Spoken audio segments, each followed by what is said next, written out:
everybody, and welcome to Tabula Rasa once again. And oops, we're all paladins.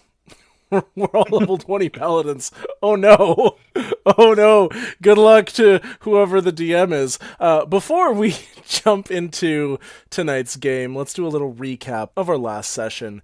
Last session, King Slythe and his highest-ranking army members, Anastasio, Meadow, and Alini, fought against the newly summoned god, the dark side of the sun, which took residence in the deceased body of an old enemy from a time long ago. After Slythe gave his life for his people and Meadow became the new king, we zoom away to 532 years later. But tonight's a little bit special. I am not the Dumpy Master tonight. I have lost the Dumpy powers. Tonight, we have Rod Clark as our Dumpy Master. Welcome in as our Dumpy Master, Rod. And Rod, before you take it away, we have a gift to give to you. Every guest on our podcast gets something special called Guestspiration. Guestspiration can be used to give an advantage, give disadvantage, or know a guy, but you're the Dumpy Master, so you'll know NPCs and stuff like that. As we were joking around before session, here is your fruitcake. I love it so much. Can't wait to find out how a DM is supposed to use inspiration, but here we go. Here we go. I'm gonna you roll bad, mark it roll right again. there. Oh, that didn't kill you. Let's try again. Actually, I know a guy who said it did kill you, so you're dead. Awesome. Thank you so much for having me. It's awesome having you back. Yes. Yeah, it's been, what, a couple months? Like, not super, super long, so.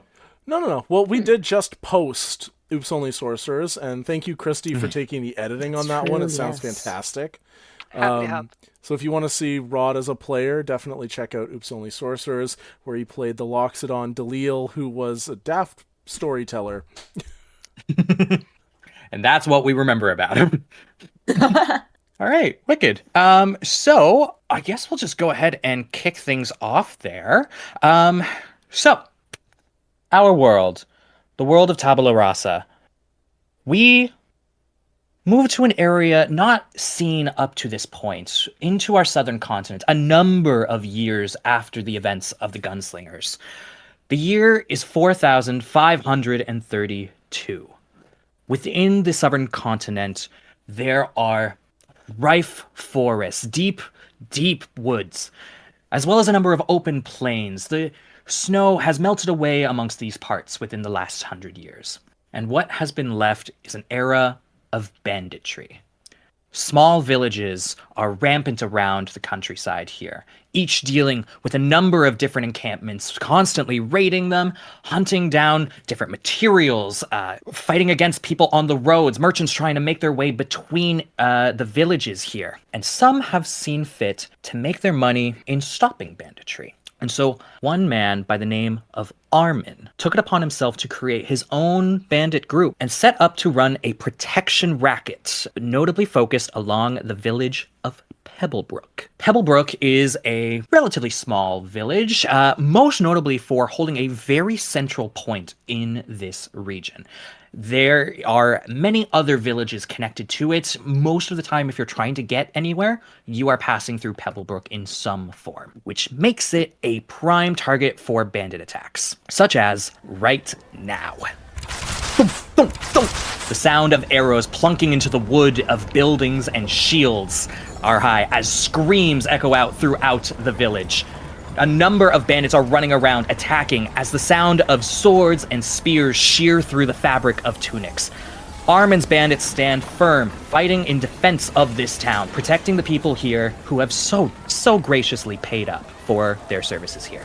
And to whom they've paid their services, I will ask you all to roll initiative for me. Christian. 11. Great. Jiggy. 12. 12. All right. Elio. 19. 19. And Kristi. 7. 7. Beautiful. All right. So, as Arrows fly throughout. We see Aramin's bandits defending townsfolk against the raider bandits here. Screams echo out as swords ledge into arms. And we rush by and see an arrow fly through and land bonk right into the shield as an axe is brought down against the enemy bandit there. Elio, would you please describe your character for us and tell us in oops-only fashion? Include your species, your special magic item that you found, and tell us what has brought you in with Aramin. Hold on, did I make him purple or blue? I don't remember. He's purple. I think he's a dark purple tiefling. Yes, he's dark purple tiefling. His name is Tamer. He's an Oath of Vengeance paladin, and he carries the Sentinel shield. It's an ornate golden shield. So, an arrow flies forward and notches itself in your shield. You are staring down 3 different bandits in front of you, all brandishing swords, approaching you. Your turn is nigh. What do you do? Fantastic. I'm going to wield my battle axe and aim for the head of the nearest person to me. Hell yeah, go for it. It's a 16 to hit? Yep, that'll do it. Whee! Interesting. I have 2 different options for damage.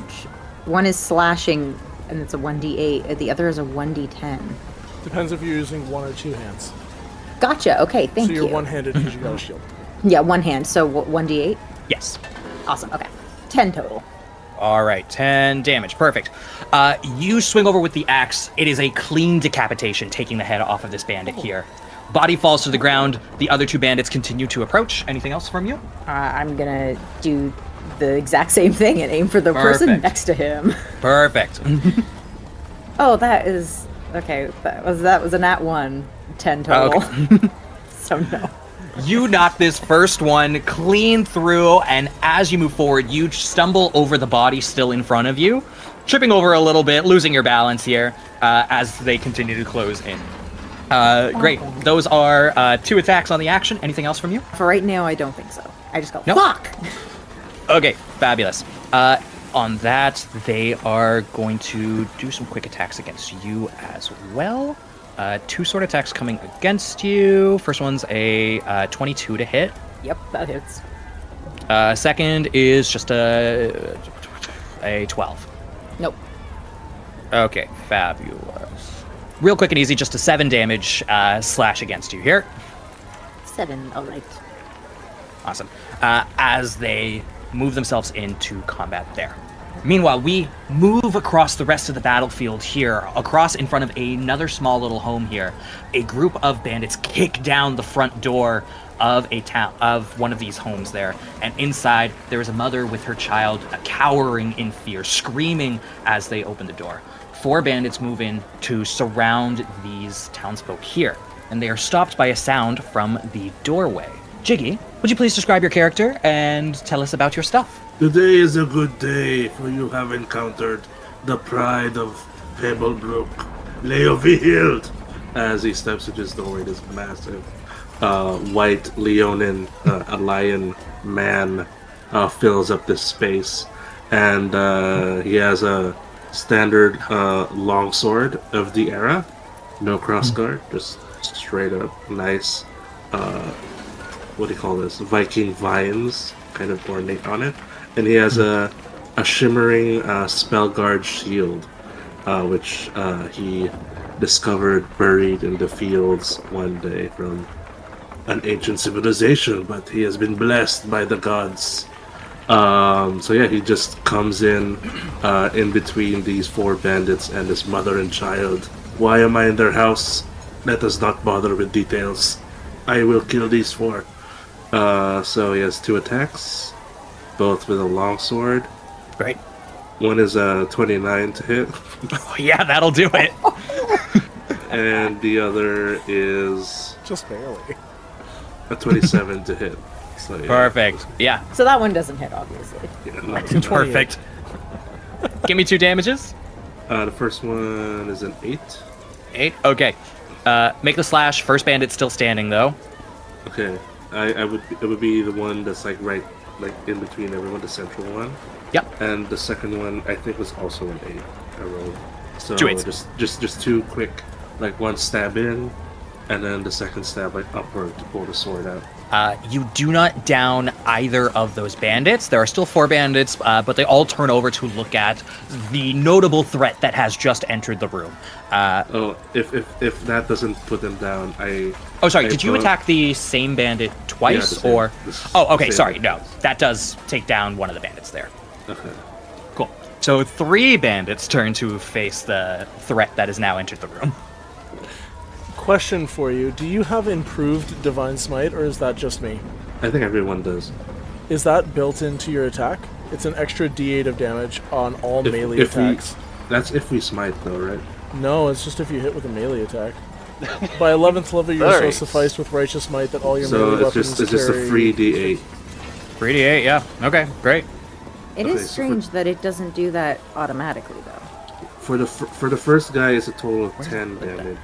Okay, so first guy would die with the first attack then. Okay, and then the second guy is also a total of 10 damage.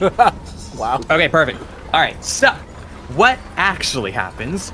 Sword flies out, just fillets the first bandit, second slash comes out, drops the second one, and the 2 remaining bandits turn to look at you as their numbers are slashed down. Anything further from you? Yeah, no. Bonus action, I just like stand in the doorway and just like laugh at them. Today is a good day. Was the hair Perfect. flip a part of it? Yeah. My mane just in the wind. From there, we move out to another section of this village here, as 2 bandits are in turn cut down one by one, as a tall, intimidating figure stands between them, great axe in hand, staring them down. We see a sort of grayish, whitish dragonborn, dressed up in different forms of primarily cloth clothing, but more different, like, individual bits of armor. We see pauldrons, we see like elbow guards, a gauntlet, we see a very iron-based helmet circled around. This is Aramin here. And he takes down 2 of these bandits, stares out and goes, "You try and take our home! I won't stand for it!" As he stares down a much more imposing figure than the rest of these bandits you all have been summarily cutting down. This bandit has a large flag hanging off of his back. He is dressed similarly in more adorned armor than the rest of them, holding a large spear here. This is, you could tell by looking at him, the leader of this group. And he looks back and goes, "Today is the day that Pebblebrook shall fall." What color is the flag? The flag is a very deep purple. Darn. Guys, he's actually a good guy. He has no red flags.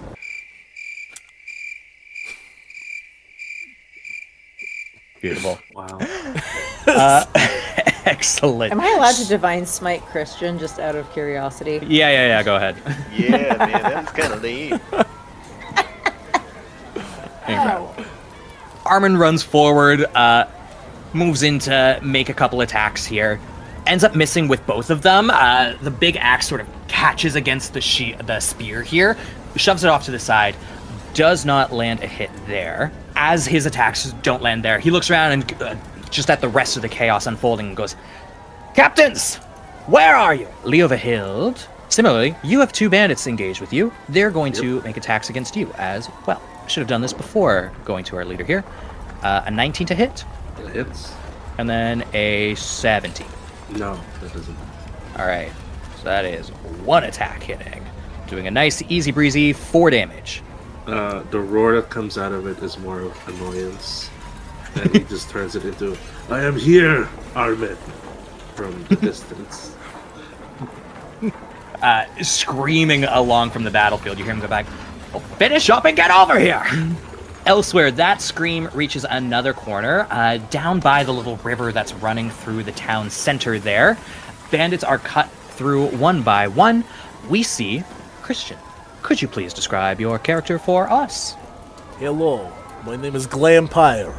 I am, my name is actually Glamptonpire, but you can just call me Glam. I look like a tiefling. I was originally an elf, but then I died and got my soul infused with a little bit of dark fire. I was very weak, so I sought out ways to get strong. I killed a storm giant. His blood is in my belt. And now his blood circulates through my body. I don't have muscles, but I have unnatural strength. Yeah, so I would very much like to kill these guys in front of me. Excellent.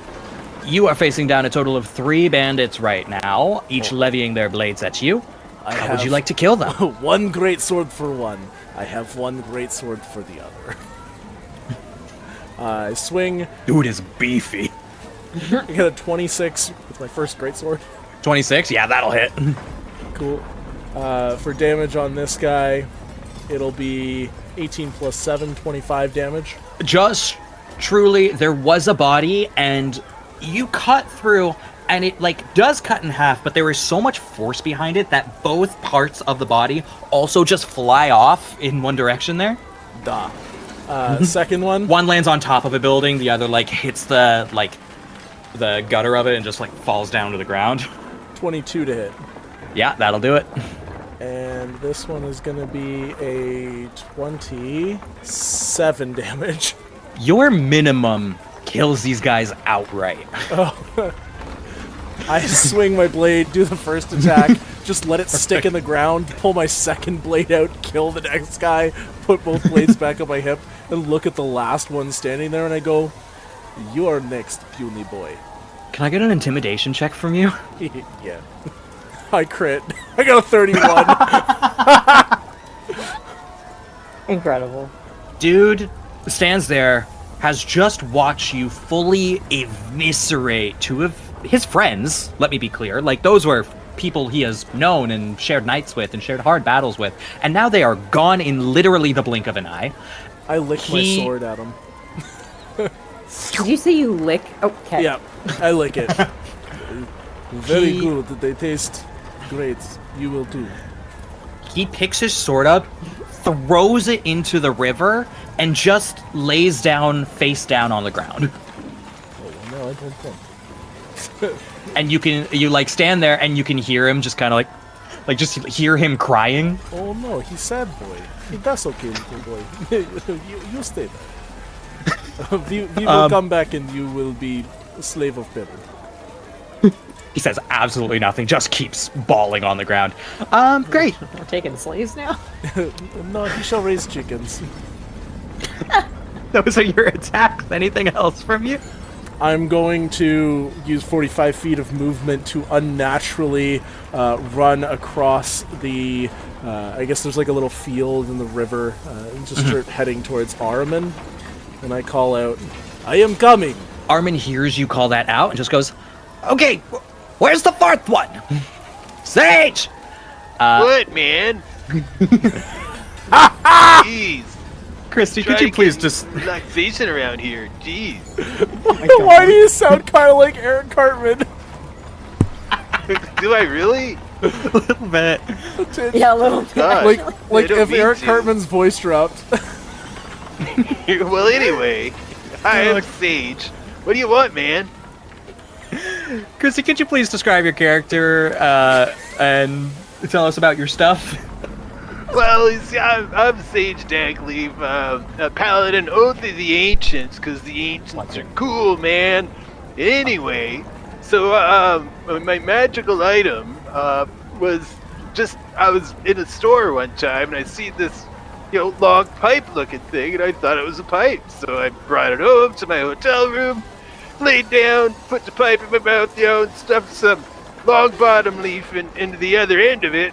And man, I tell you, I was there for 3 fucking days, man. I couldn't move. The damn rod was stuck in my mouth. I was trying to scream for help, and nobody would come because it was stuck in my mouth. It took me 3 days to realize there was a button on the other end that I just had to press and let go. It was one of them, their rods of immobility or whatever. So that's my magical item. Now that I know how it works, I should have seen what I did to the bed though over 3 days. It was really a mess. I'm not allowed back at that hotel again, sadly.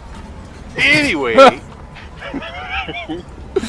so yeah, and I'm a half-elf, man, and pretty much grew up in the woods where my parents threw me when I was young, which I can only anticipate they did that so I could learn forest stuff, and I did. So, anyway, Yeah, that's my character, dude. What's up? Forest stuff. Sorry, I need a minute. No worries. That was powerful. All right. No rush. Yeah, I know, it's a real heartbreaking story, man. I haven't seen my parents since, but one day I'm gonna see them and I'm gonna tell them thank you, because I made so many friends in the forest. All right. Sage, you are in the middle of a small field here. 4 different bandits are each like circling in on you here as you hear the call out. How do you approach this? I'm gonna pull up my stick. My quarterstaff, I guess y'all call it. I call it my magical stick, man. It's awesome. I'm gonna swing that around at them, and it gives me a whole bunch of extra maneuvers. So first it gives me an attack, another attack, and then another attack. So I guess I'll roll it to hit one of them.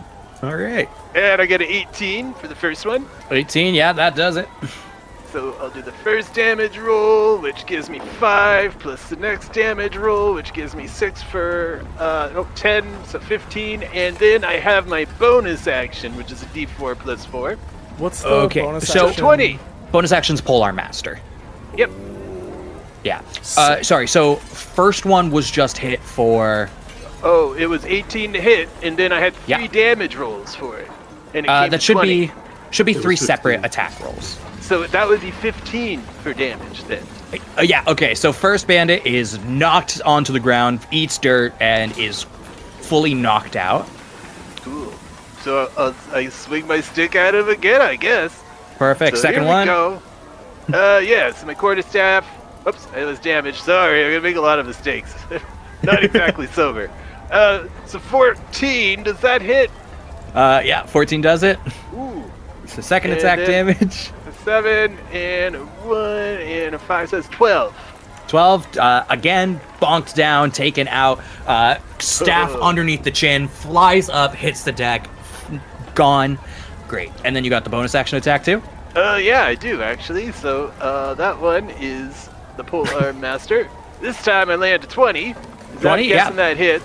Yeah, 20 does it. And I did 8 damage. 8 damage. Okay, cool. So this one cracks them in the head. They stay standing, though. Oh. Looking back at you in a mixture of shock and anger. Well, I'm sorry. I mean, they came at me, bro. Beautiful. Okay. Anything else from you? No, I think I'm good, man. I think I have Perfect. this under control now. All right. So then the 2 bandits left remaining are going to take strikes against you. First one attacking for a dirty 20. Ouch, that hits. And second with a nat 1. Ah, hey. All right, perfect. First one's just going to hit you for 2 damage. Ooh. Well then, do I even put that down? Ouch. All right, great. Sage, how tall are you? I'm 6 feet even, man. I'm kind of tall, a little lanky. Perfect.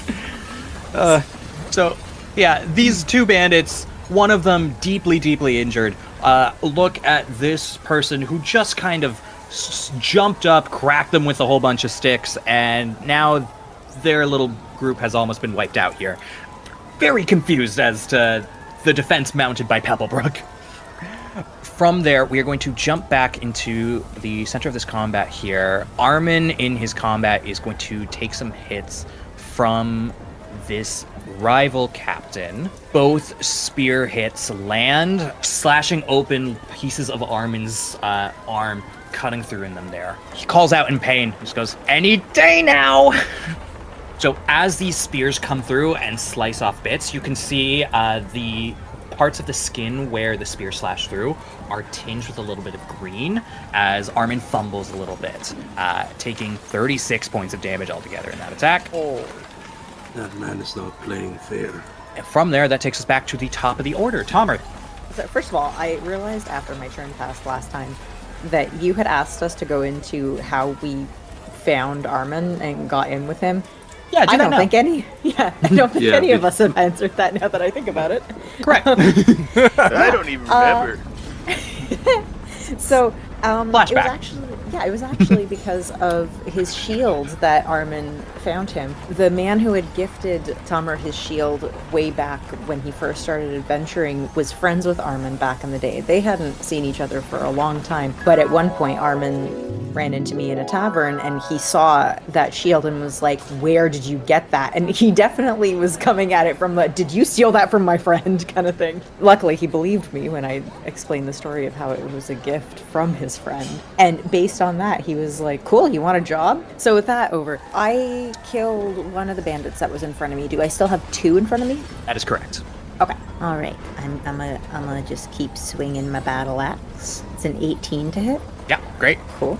All right. And I'm gonna do the slashing damage again, plus the divine smite this time. Yes. I'm not going to forget again.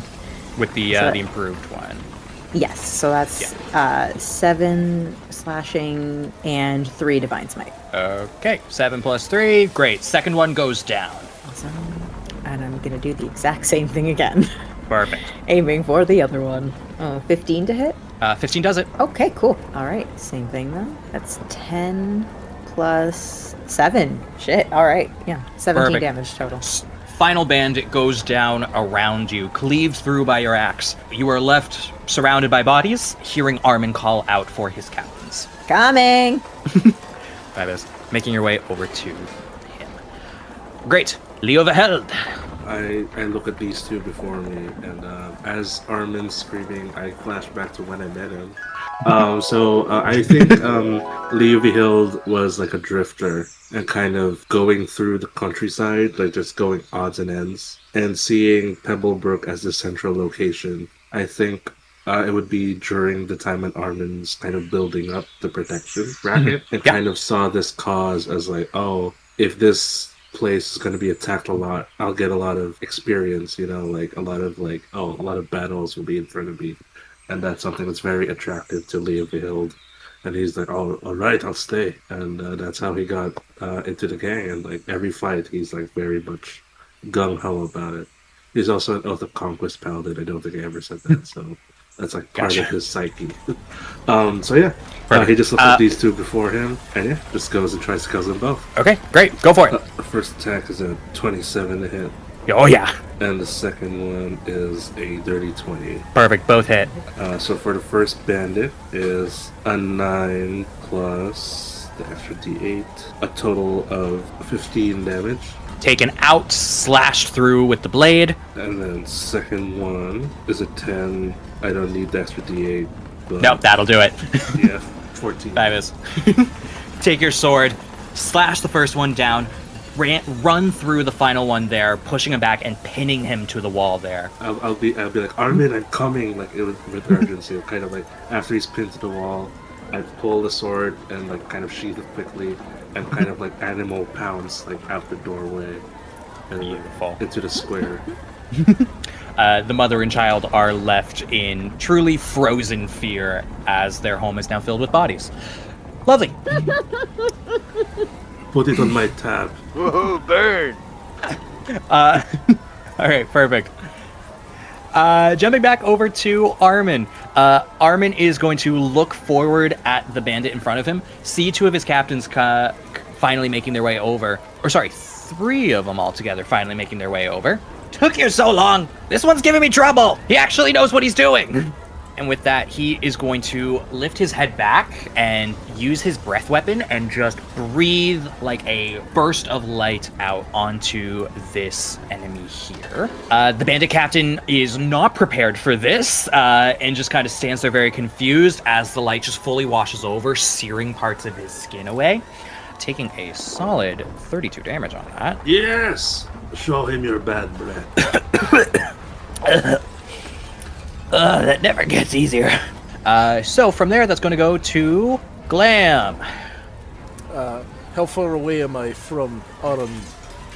I think doing your run-up from earlier, your movement for this turn will get you in range to assist Aramin here. Got you. As I approach Aramin, I remember when I broke my oath. I was laying on the ground in New Pyre, my blood leaking from my body, my brother's dead body with his hand cut off beside me, and A little piece of dark fire entered my heart.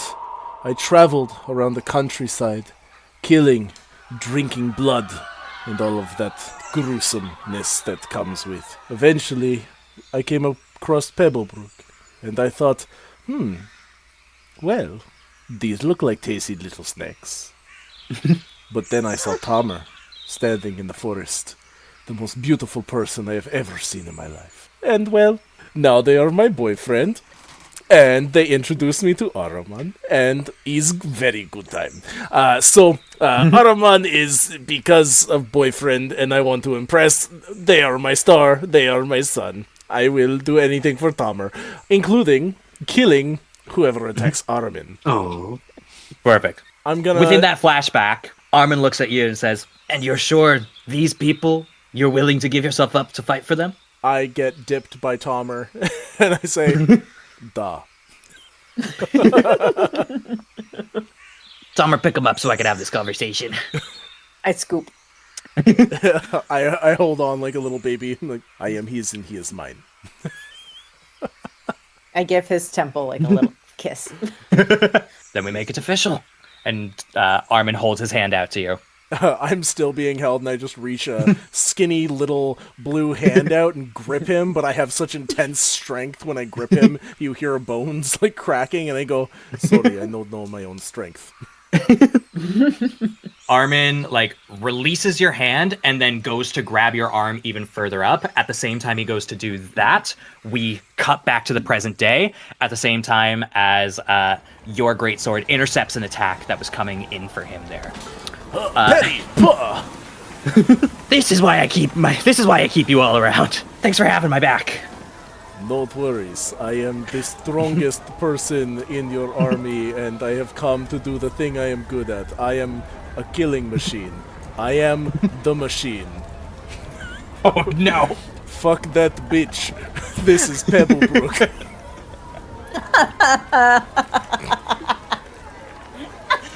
Oh god. Why is Bert here? Alright. Somebody in the chat was suggesting it, so I worked that in real quick. Oh my god. Thank you, chat. I am going to run up to this guy, my greatsword gleaming in the light, covered slick with the blood of his comrades, and I'm going to bring it down straight towards his head. Alright. 21 Go to hit. for it. 21 does it. Awesome. I am going to get, that's 21 plus the d8 for improved divine smite. That is 29 damage. I'm going to divine smite on that with a level 1 spell slot, and I'll add 2 more d8 to it, which adds an additional 10 damage. Okay, beautiful. He's still up. Still up. One more attack. This is a tough boy. 21 to hit again.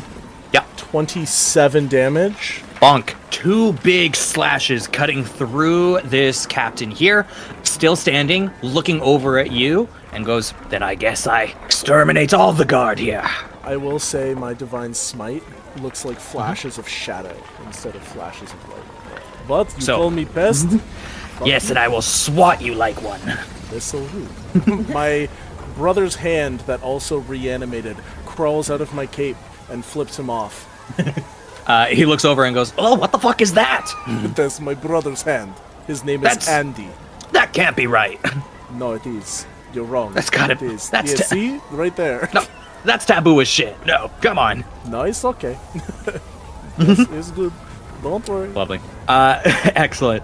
Sage, that's gonna go back to you. Oh, hey. Well, I guess I'll go back in memory lane and tell you how I met our Captain Aramin.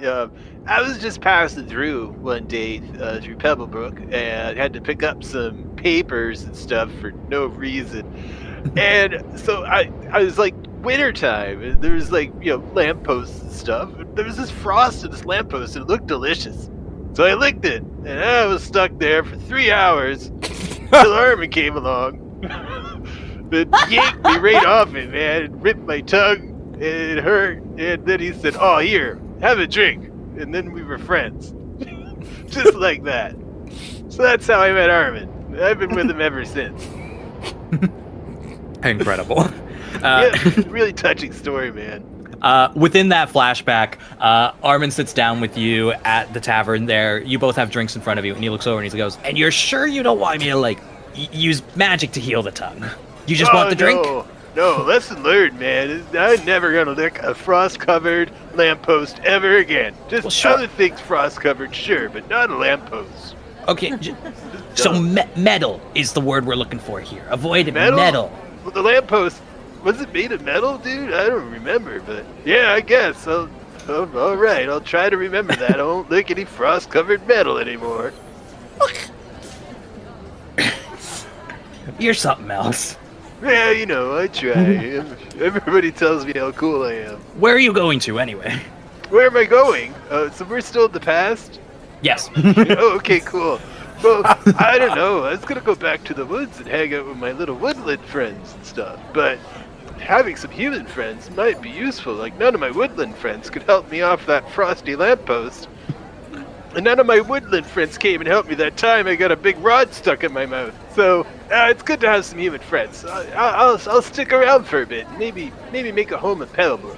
As long as you're planning on sticking around, we need more money coming in around here, and I'm making plans to maybe find a new source of income for some of us that might be a little mutually beneficial. And I'm gonna be honest, a lot of my guys are depressing as shit. You seem like a really fun dude. So you want in? I want you in. Yeah, I could deal with that. I could use some extra money too. You know, I can only sell so many plants from the forest, so yeah, definitely, man. Consider me in for sure. Hell yeah. Well, he holds his cup up to you. It's like, to a new partnership. Indeed, dude, to a new partnership. You clink your glasses. At the same time, we rush back to the present. Your staff clinks against the armor of another guard there. It is your turn. You have two bandits still surrounding you. Two bandits. Well, then, this time I'm gonna switch weapons, pull out my glaive, if that's how it's pronounced. Yes. Alright, good. And so I'm gonna roll that to hit. Oh, shit, I got a nat 1 plus 10 for 11. Now, what? Neither with the modifier or without it will that work. Yeah, I figured I kind of fucked that one up, man. So I'm gonna swing it again, try to hit this bastard. Oh, great. I get a 15. 15 will do it. Yeah, and this one takes a little bit more damage.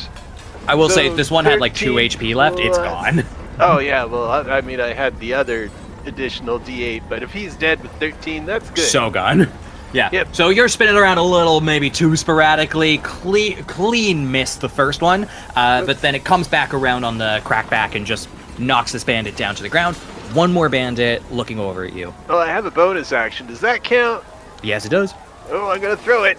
Look out. I got a 14. That'll do it. Oh, okay. Let's hit the damage. So that would be 8 plus a D8 for radiant. Finding the D8. D8. And another 6. So 8 and 6. Perfect. 14, dude. Final bandit is dropped down as you hear the commotion continuing on deeper within the village here. I should probably go and help my friends out, you know? That's what a good guy would do. Perfect. You make your way over. Fjord looks over, the bandit captain looks at you all, and seeing this guy that just breathed pure light and like singed his skin there, now being flanked by 4 equally intimidating looking warriors here, and kind of putting 2 and 2 together, realizing that maybe his forces are dwindling a little bit, he looks around a little like eyes wide, very much fear in them, pulls out a little horn, blows it. Sound the retreat! He looks at you all and says, "Mark my words, Pebblebrook will be mine." I literally just start laughing at him. Ha ha ha. This guy. Hello to this guy. Yes, he thinks he is impressive, but he is not. I hit him 2 times, and he got hurt 2 times. You guys are dicks! And he turns and runs out of the village there. Can I cast Bye, command? don't come back soon. Can I cast command on him as he's running away? Sure, go for it. Do we all have a tax of opportunity? I will say, I think, kind of similar to what I said with Glam there. For the rest of you, it would be on your next turns using your movement that you would get in range to do stuff there. So Aramin will be able to get one, Glam will be able to get one as well. But the rest of you are kind of just approaching up here as he turns to run. Okay. So, do you want to substitute that for a use of command then, or? Yeah, I'll say I will not strike him as he goes to run away, and then when it hits my turn, I cast command on him. And very much akin to like Inuyasha, I just say, sit boy, with the sit being the command. He needs to make a Wisdom 19 saving throw. Only adds a +2 to this, so let's see. Sit boy. Yep, that's only an 11. So, this captain here freezes after you, like, get a chance there. He gets a little bit away, and then staggers, sits down, very confused there as he no longer has proper control over his body, and is sat down on the ground about 30 feet away from each of you. Yep, I'm just going to 45 feet of movement, go right in front of him and squat down and look him in the eyes and say, it would be a very bad idea for you to try moving right now. Full panic rolling through the eyes. Come, my friends, surround him on all sides. Show him what it means to be the strongest bandits in Pebblebrook. We really need a name. I would say Power Rangers, but we are not Power Rangers. The Power Paladins. I don't like it. It's not a good name. I don't have any idea what to call this man. All right, our dude is stuck on the ground sitting. Anyway, what was your name? While we wait for Tamer to run over. Come, out with it. Open your mouth. I am Theor. I'm here. I'm sorry. Sorry. Oh, he was just getting to his name, Tamer. Great, now you can join me, our favorite pastime, fucking with someone. Ooh, who are we fucking with? This Oh, guy. right. Shave What's one your of his name? You haven't eyebrows given us off, that man. Oh, It'll be that's good funny. idea. Your sage has good idea. Shave his eyebrow. Tamer, you should Just do one. it. It's your action. Just what? What? Just His one name is eyebrow. Fior. Fior, what a dumb name. It's not a good name like Tamer or Glam. It's a perfectly fine name. Your mama's dumb for naming Your you name- that. Your Yeah, name doesn't man, even your sound like mom's it's finished. It's not. It's a short form. It's a nickname. Nickname. Lover gave it to me. Lover? Da, I guess Tamer. Oh wow. Do you I want- wasn't. I didn't think they don't let us date between like within each other's ranks, so I just kind of assumed that was an everywhere thing. Oh, that's sad. Poor little Yeah, you boy. have shitty employers. Yes. I mean, it's just. I mean, I guess I'm the employer, so you should I change- don't think. Are we You really should- I guess talking I don't about allow it to politics happen. right now, dude? Check what you do. Oh, so you're like king shit. I mean, I like to think so. Are we out of combat at this point, I guess? If you guys want to be out of, if none of you want to beat up this guy anymore and just want to make fun of him, then we can go to out of combat. Oh, yes, no. We are very strong, you are not. We will make fun of you instead. Yeah, shave an eyebrow.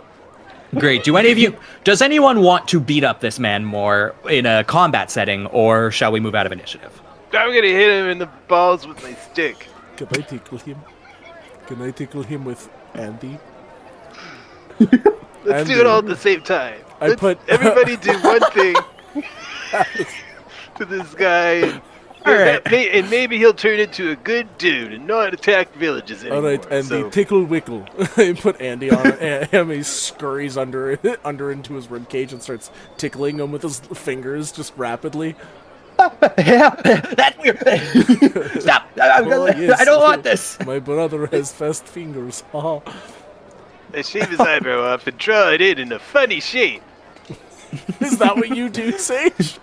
Yeah, man, he's gonna go around. It looks like he's gonna be winking at people and stuff. It's gonna be hilarious. There's pretty funny ideas. What do you shape his eyebrow into? It makes it look like it's kind of up a little bit and then pointed down, like Give him you know, like rock a Star eyebrow. Trek Vulcan, which hasn't been invented yet, and then the other eyebrow's like normal. He's gonna look so stupid. It's gonna be great, man. Just don't kill him, or it's not gonna like work. You know, he'll be dead. Duh, but can So- you imagine Oh my the God. open casket? Oh, it would be funny. True, but If we do you know, kill him, let me drink him first, please. I'm a little parched. fair, man, fair. Okay, I healed. Just don't kill me. Don't drink me. When you say it But like you that, look like it such a sounds good little juice pouch. Man. It's my little blood bag. Well, there, I shaved his eyebrow off. You guys can do whatever you want to him now. I drew it back in, too, all funny like. Okay, I'm gonna pants him. Leo, you pants him. Leo, you did not do anything. Are you standing there very honorable, looking much like a very strong paladin in the light? Is there something you would like to do to this man? Well, I think I should be the straight man of this group, so it's fine. Hey, You guys what? do Was that a whatever you want. comment on me and Tamer? Yes. What? Yes. Well, you don't like my eyebrow thing, man? No, like it's perfectly fine. It's you do you. I'm just Okay. here Are to- you against? This is new. No. We've been No. friends for like Yeah, man, 10 you're part of the years. gang. What? You gotta do something mean to this guy. Okay. I have to Teach be him a honest. lesson. I've run out of ideas. It's like you guys are so good at. No, Like like making light fun his of people, balls on it's- fire or something, Dude, man. cut off a toe. He does not need fat. Armin chimes in at this point. Is like, okay, I think lighting balls on fire is a little torturous. Yes, no, we don't light balls on fire. We either kill him or we do silly things. No torture. We draw a line. Let's like shave his head. Daddy Aramin is watching. only We have to half. draw a line. Okay, I could roll with shaving half a head. All right, fine, and an eyebrow, but they gotta be on opposing sides, dude. Okay, but only one half of the head and only one eyebrow. No That's shaving right. anything else. But not on the same Alternatively, side. Could I shave it down so that there's still a little bit of hair left, and then like carve a dick into it or something like that? That's really funny. That's good. Shave a dick in his head. Cool. I'm He's gonna why shave I a like dick into his Aramin head. as boss. He allows us to This is shave good. dicks Excellent. on people's I heads. love this. Yeah. Armin hands you a dagger and you carve out the shape of a dick into his head. Oops, his ear. Yeah. Into his hair. Just to clarify, I am not like Yeah, you- digging the knife into him or anything like Yeah. that. I am doing the hair only. Well, yeah, if you were gonna tattoo his head, I'd want to light his balls on fire then, man. But no torture. All right. Somebody came in and said, "Only paladins you say." Then I hear this. You know, Yeah. Paladins is more so just about drive more than anything else. I broke my oath. It's They'll let conviction. me be a paladin. They'll let anybody be a paladin, man. Da. So, Armin kind of lifts his hand up, waves over a couple of the like rank and file bandits here, and they tie up the very dissolute Fior here. And Armin goes, "Take him back to the hideout, put him in one of the jail cells there, and we'll figure out what to do with him from there." And then they take him away. Looking out over sort of the flames that still are going up throughout the village here, there are people sort of trying to patch up windows as best they can, recover from the damages there. Armin has a sort of dejected look in his eye, just gives a little sigh, and then goes, "Well, you know the drill. It sucks that it's happening the same time as an attack, but it's collection day. Each of you make your way towards your assigned quadrants. I'll go through the middle. We'll get our payments from everyone." Okay, Daddy Aramin. Okay. And Armin sends you out amongst the town to collect the protection money from everybody there. How old are you, little girl? Please give me 100 gold piece. What? You don't have enough money? Maybe you take you payments die in next dolly? raid. Do you take payments in dollies? No, silly girl. Dollies? What? No. Also, is this your dead body? I'm very hungry.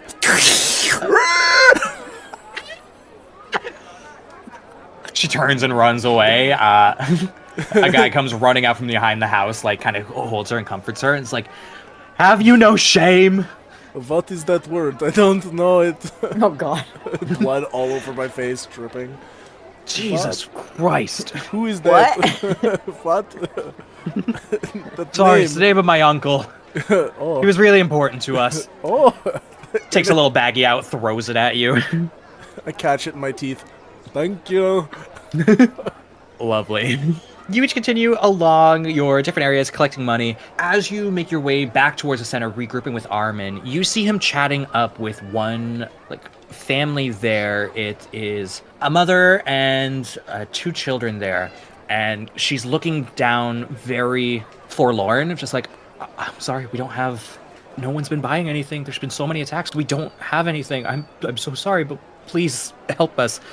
Aramin is looking up at the sky, a very stony look. He looks up, looks down back at her, and says, I think we could work something out. Takes a look over. There's a little stall right next to the house where they kind of sell little, like, knickknacks and tchotchkes. Really nothing of import, just random junk, truly.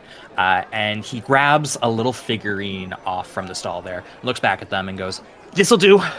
Just make sure you have it for next month. And the mother just, like, nods her head, smiles. Aramin turns around and walks away. You guys recognize this household here. This is about the third month in a row that this has happened, where they haven't had money and Aramin has let it go. He sees you all reapproaching there, quickly stuffs the little figurine into his pouch there, and then goes, okay, I finished up the town center here. That should be everything. You guys got all your quadrants finished up? All good. Yep. Yes. More or less. Perfect. Let's go back to my room. I need to ask you all something. In private. All of you in private. Okay.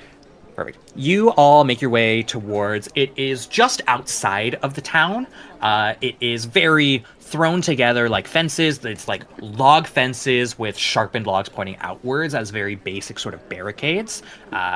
Ringing around a sort of encampment. There are tents around with the other bandits. Some of them are nursing wounds from the battle. Some of them are sharpening weapons. You see one of them has like a little ledger, is taking stock of supplies that were used up, that'll need to be replenished and all that sort of stuff. And Aramin leads you all through the assorted tents to one slightly raised up on top of a little hill there.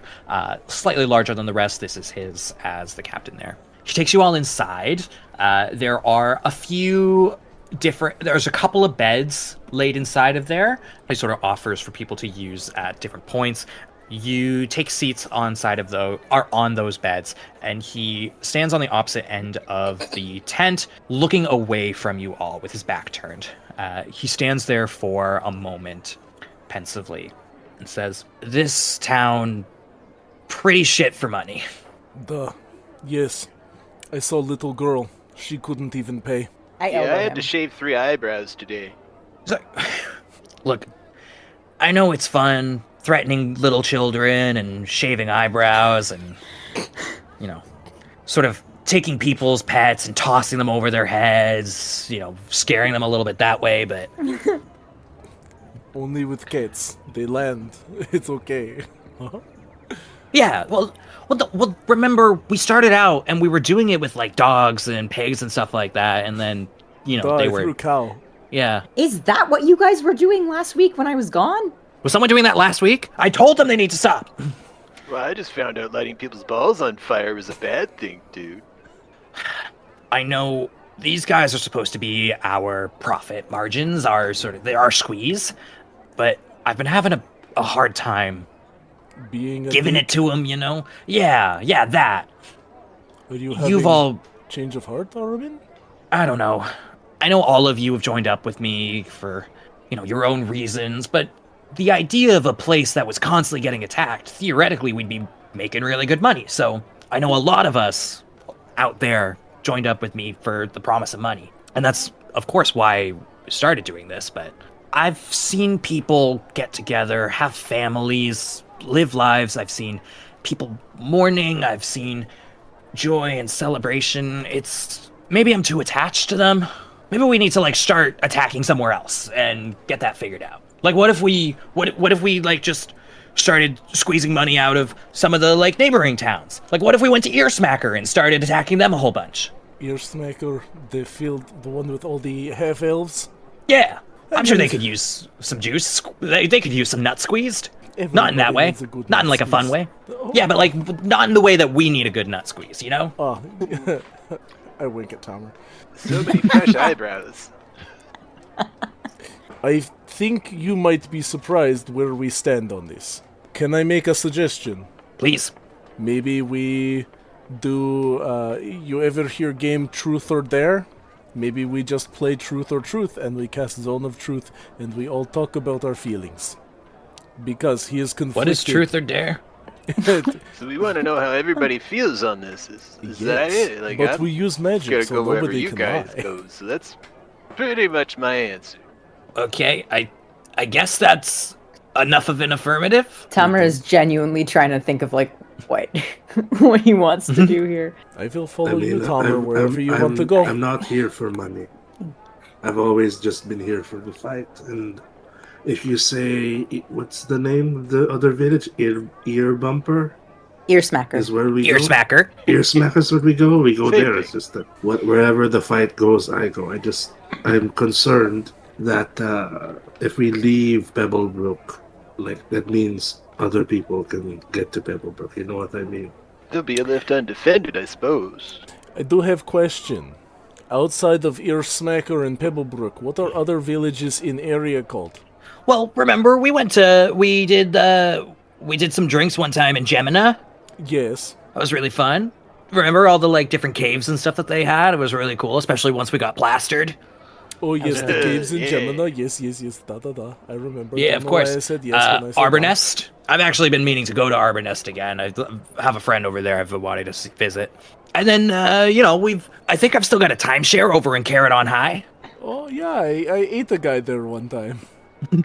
Oh, how do you mean it this way? Like, what kind of meat are we talking about, man? Incredible. Maybe it's better off we don't know. When you want a sausage. Okay. So, Like, I agree with Leo that I've always been in this for protecting the people, not the money. But if we're looking for ways to just expand, I mean, none of these towns are all that long of a distance. We can absolutely, I think, expand our practices without having to go too far. And we can still keep an eye on Pebblebrook. Well, yeah. we're like high-level paladins, and we're not rich, so that's kind of strange to me. Like, I made more money, honestly, selling forest herbs than I made off of the people in Pebblebrook. Now, I've had a lot of fun shaving a lot of eyebrows, and they couldn't pay, but, I mean, it all comes down to it. We're not making much money. I do fear that, they won't have anyone to defend them, but in the same right, that's how heroes are born, man. The opportunity comes up, boom, you're a hero.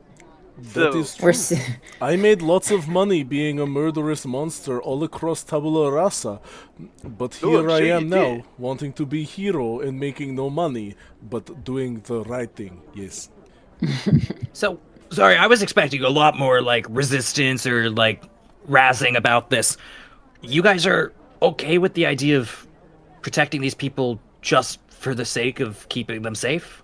Eh, yeah. I mean, I'll take a I- maybe. I could always ask the spirits, but I'm good either way. Seriously, I'm still happy. I don't get stuck to things anymore now that I have friends. So, yeah, man, wherever you guys go, I'm there. Armin, you know where I come from. I've always been about protecting the people that can't protect themselves. And that's never going to change, no matter where we go. I wish to make Tamer proud and not be monster. I appreciate that.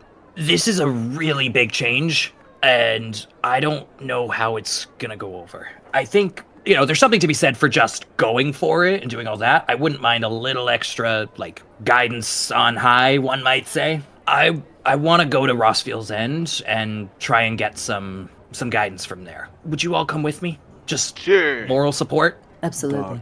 Can we go in the morning though? Yeah, that should be fine.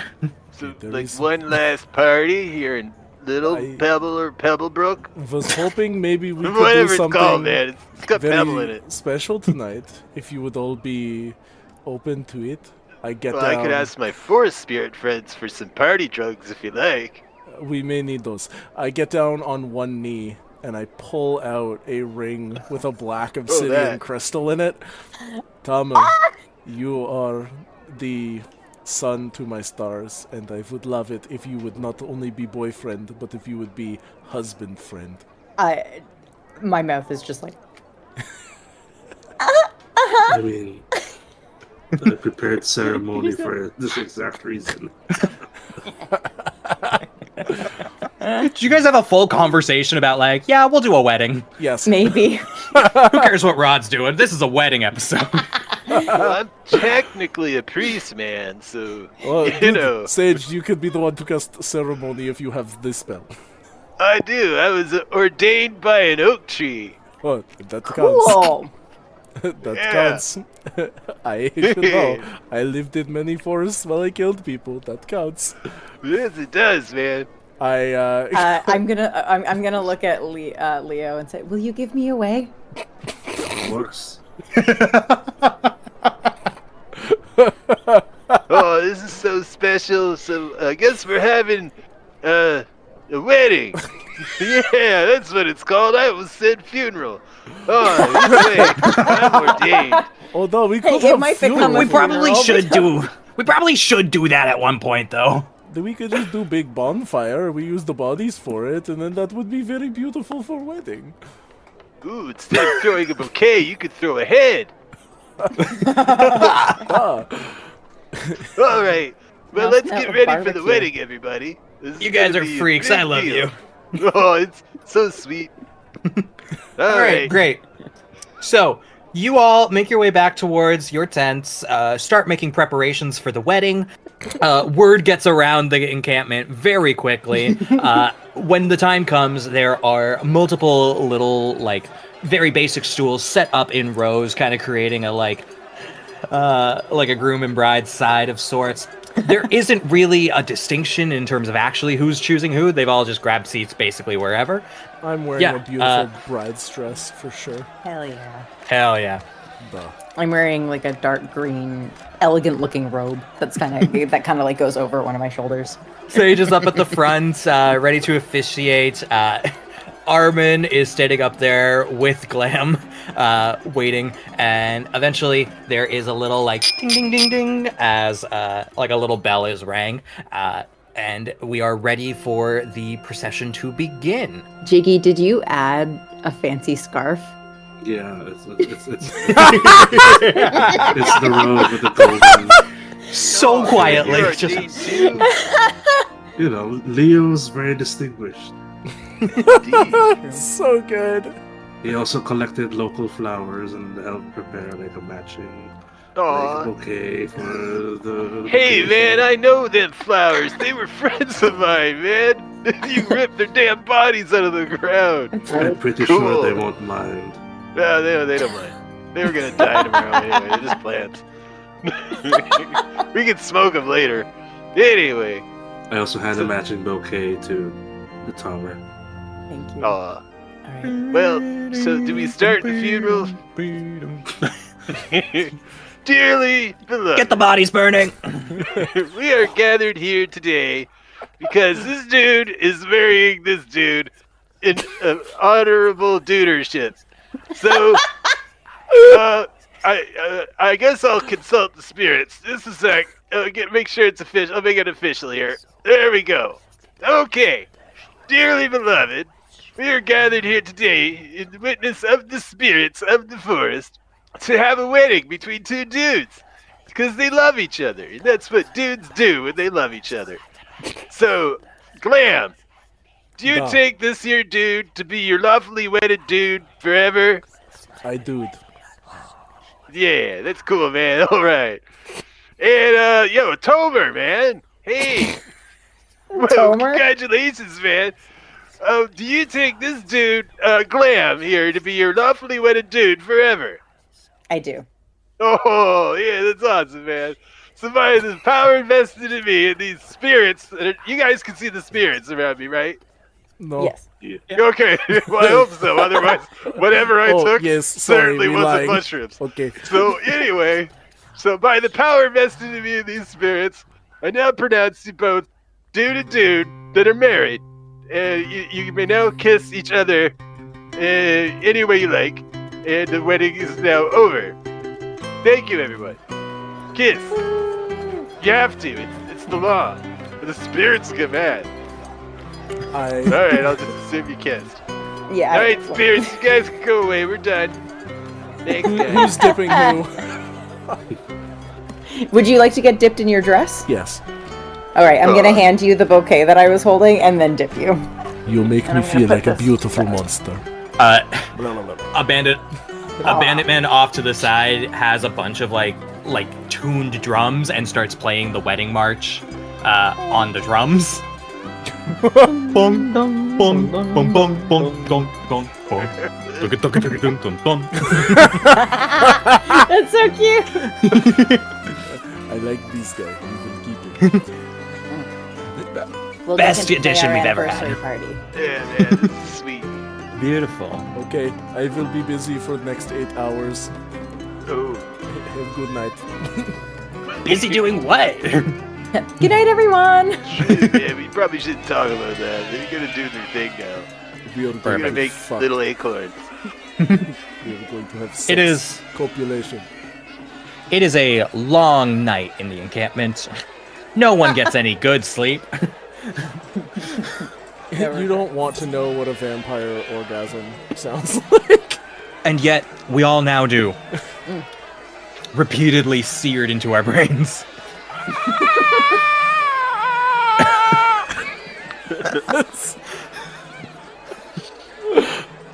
Fun fact, the first time that Tamer ever heard him make that noise, he just couldn't stop laughing for like 10 minutes. Don't laugh. I am coming. Don't laugh when I come. Oh man, teeth like that. boy. You know. Anyway, for the next Alright. 7 days, we have a +2 to our ACs when we're within 30 feet of each other. Nice. Yay. Oh, is that the whole reason, man?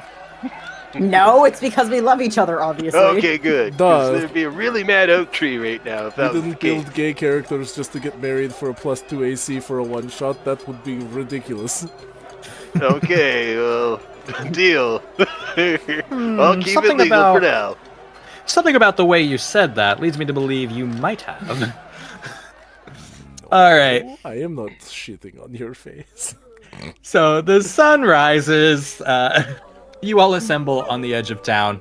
Everyone is looking a little wiped. Yeah, I've got a little bit of a limp. A limp.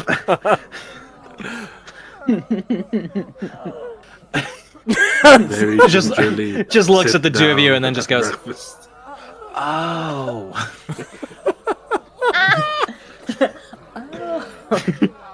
Interesting. Okay. All right. You all begin the journey off, making your way along the kind of dirt pathways, breaking off of that at one point, moving towards the northeast, heading off of the path, going through this like grassy plains, through some woods, and eventually hitting a point going uphill where you reach a cliff top. Looking out over the ocean here, you see just off to the side of you a mausoleum built. This is very weathered stone. It has been here for hundreds of years at this point. There are very few people alive who would remember Rosfield when he was alive. And there are still not even that many that know that this is out here. Most people too concerned with their own present goings-ons. But out here we find Rosfield's end, his resting place. Aramin looks over it, says to you, well, it's a good place for getting a little pondering done, a little introspection. I've heard tell from some other people I've met in taverns along the way that this is supposed to be a place where you can get answers to whatever you need. I mean, it's a tomb. It's just like a corpse is in there. I look over at Glam and just go, no. They don't want a bony skeleton. I I am can one. confirm, man. That's what tombs do. When we're standing here next to this tomb, can I cast Divine Sense? Sure. As an action, I can detect good and evil until the end of our next turn. I can sense anything affected by the hollow spell or know the location of any celestial, fiend, or undead within 60 feet that is not behind total cover. Standing here, using your divine sense, you do not detect anything from that. Okay. I will say with that, it is a mausoleum, so the bulk of it is underground, Yeah. which I didn't would be I behind thought- total cover at this point. Yeah, I thought it wasn't. It would be like the cover wouldn't matter with that. That's okay. Let's head inside. And he leads you all down into the tomb here. Inside, you see very similarly to outside. It's not a very long set of stairs going down into it. You're mostly like, you are submerged within the earth, maybe like 15 feet down from ground level or so. In this area here, it is very similar to the outside. Lots of stone fixtures around. You see little like gargoyles and like gargoyle faces engraved into the walls. Very weathered and beaten at this point. You see candles around the edge of the room that are not lit right now, and some of them have the wax gone very, very down here. In the center is a casket. What's the right word? Like, not a wooden casket, but like the stone thing that has like a stone lid on top like that. Yeah, just stone coffin. Sarcophagus, man. Actual name. Yeah. Sarcophagus is like a golden box or Yeah. Egyptian. Stone coffin. Yeah, you guys get the vibe from that. Like stone receptacle in the center of the room with like a big slab on the top of it there. Quick question. How tall is the ceiling? Ceilings in here, I would say probably like 8 feet, 9 feet, not particularly tall. Cool. For no particular reason, I'm walking on the ceiling instead because I can. Great. You're doing that. Your heads are just like upright head here. Your head's just coming like right around here. I am Spider boy going kiss? along behind him and like smacking at his horns. What? I was thinking romantic kiss. Okay. You can play with my horns. As soon as we see the stone coffin, like Leovihild is a little bit superstitious and kind of like does like an ancient like thing, and he casts death ward on himself just because. This is Perfect. good idea. This is very good idea. As I give Tamer a quick kiss, can I cast death ward on you? Yep, I'm gonna cast death ward on you when I give you a quick kiss. Just in case. So what does that do for me? If you were to drop to 0 HP, you instead go to 1. Awesome, thank you. And if an effect would have a thing where it like kills you instantly, it fails. Cool, okay. Standing here within the tomb, looking around, you also notice on the back of the wall here, there is some etchings within it that run along here. There is writing on this back wall. Can we read it? Taking a look and giving a little read of the wall here, you see a sort of poem written on the wall here. For those who seek the future's path, in Eld the wise ones kneeled. Uncertainty is but a disease. In curing it, your path is revealed. Lay down your arms, consult your sheets, and consider your training core. The truth unfurled, the paw shall curl. Once 5 enter the door. And directly below that etching, you see a number of different like flowery engravements kind of flowing along, leading up to 2 handprints in the center of the wall there. Well, Andy. He drops to the ground, lands on all his fingers, skitters over, and pushes his hand up on one of the prints. Very cool. It skitters along, flattens out there, and Andy, you sound nothing very happens moist right today. Andy just is there on the handprint there. It's a very moist cave. Armin takes a look at that happening and just speaks up and says, I've come here a couple of times. I've seen the writing there. I just figured it was just, blob from the ancients. Maybe it was like a book this guy wrote or something. So you've never passed through that door. I don't know what door they're talking about here. It's just wall. The handprints are interesting, but, it just seems like more decoration. I mean, it's very Have you convenient ever- that you... Let's go ahead. Have you ever put your hands on the handprints before? Yeah, I've just, gone on it, and then I stood there for a while. Okay. I felt a little more clear afterwards, but I don't think anything too crazy. Maybe it needs some It's very sort of convenient that magic. there are now 5 of us. I wonder what would happen if we tried pushing on it now that there are 5. I mean, it also does say, is it literal that we have to, remove our weapons? It says no arms. And Andy is no arms. He is wrist Wait. only. But there's Yeah, only do we have one to of cut it. off our arms? I'm very concerned because it says paw, and I'm the only one with paws here, so... I vote we cut off Leo's arms first. I mean, come on. Oh man, Leo can't grow his arms back like you can, man. I cannot grow my arms back. I can only stitch them together once again. Yeah, well, they go back to life though when you stitch them on. Leo here, I'm pretty sure Leo, if you were to cut Leo's arm off, and I'm willing to take a bet you I mean- 100 schmackles that if we cut off Leo's arm, Is that It ain't a gonna work name? anymore. You have Schmackles? Tamer. If I only have one hand, then like some things can be very difficult. What things? I copied the text and sent it into the our Discord chat. Christian, I also sent it to you directly so that you can see it. Thank you.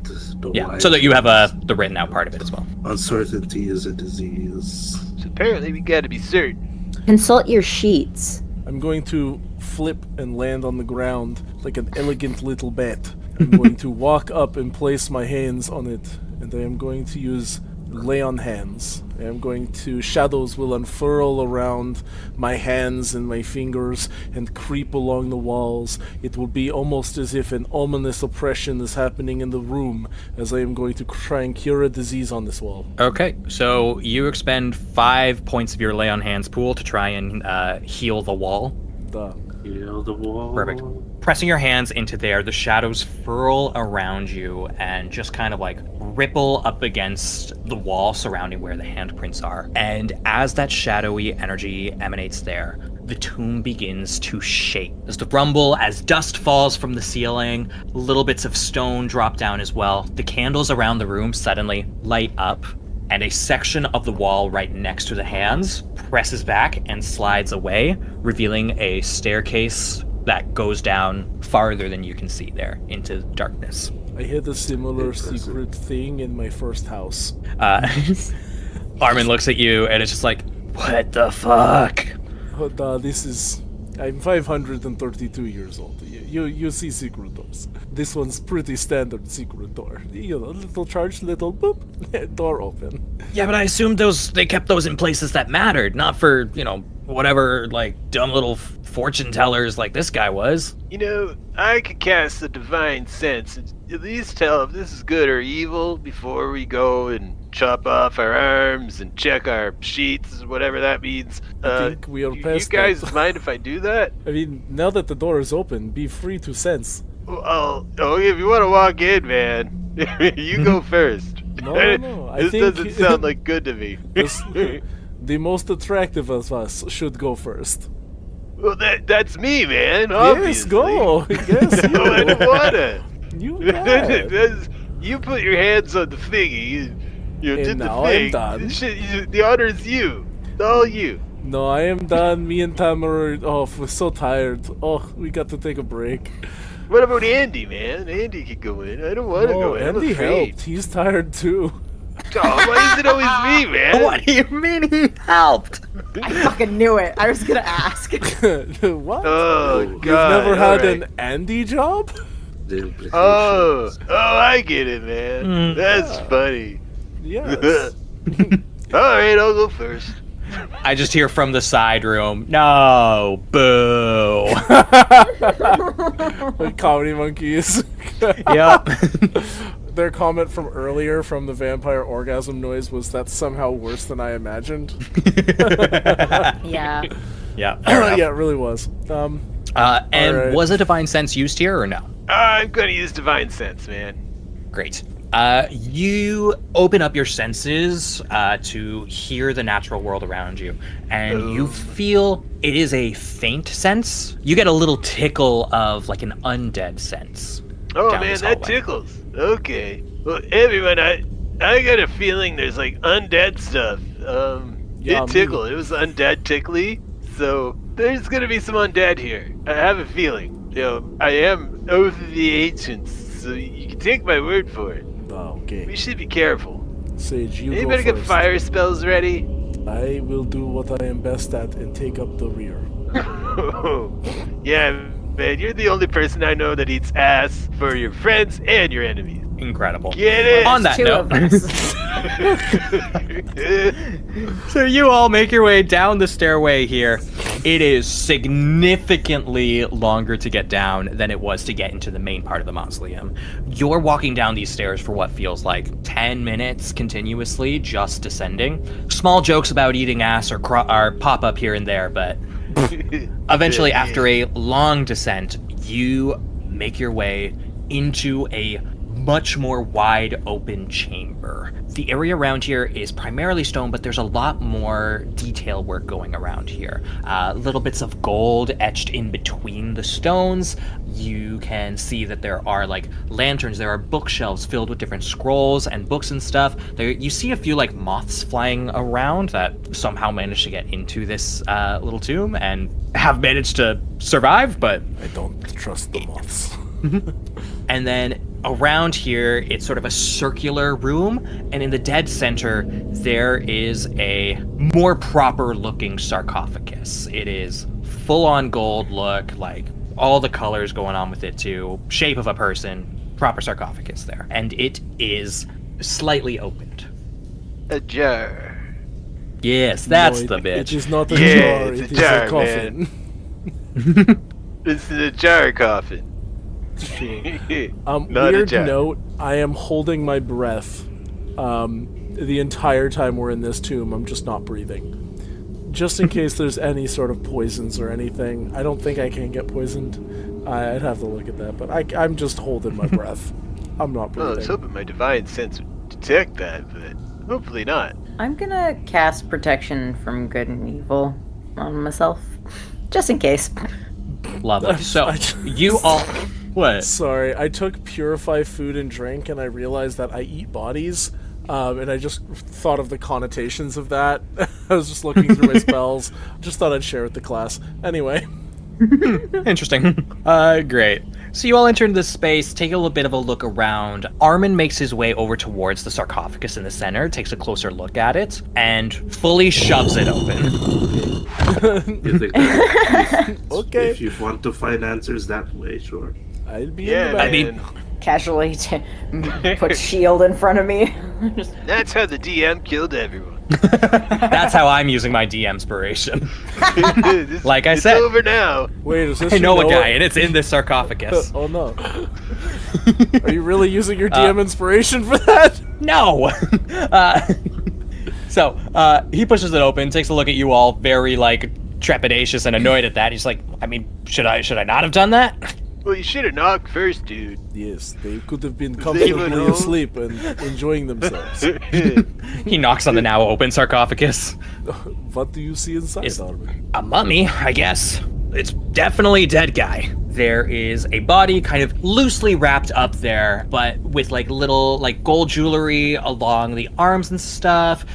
There are like very long earrings attached, a big necklace that has a sort of like an amethyst stone in the middle that seems to be almost like has like a rolling sort of cloud within it, and a headdress on with different gems and stuff attached to it there. Can I walk up to this corpse and touch it and cast Animate Dead? You walk up and place your hand on it, and before you can put any magic into it, it puts magic into you. You, Glam, you are suddenly stood in the middle of a sort of like desert field under a starry sky. None of your friends are around you, a completely unknown environment, and you hear a voice whisper in your ear. What would you like to know?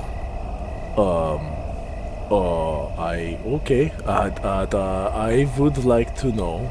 I want to be what is best for Tamer.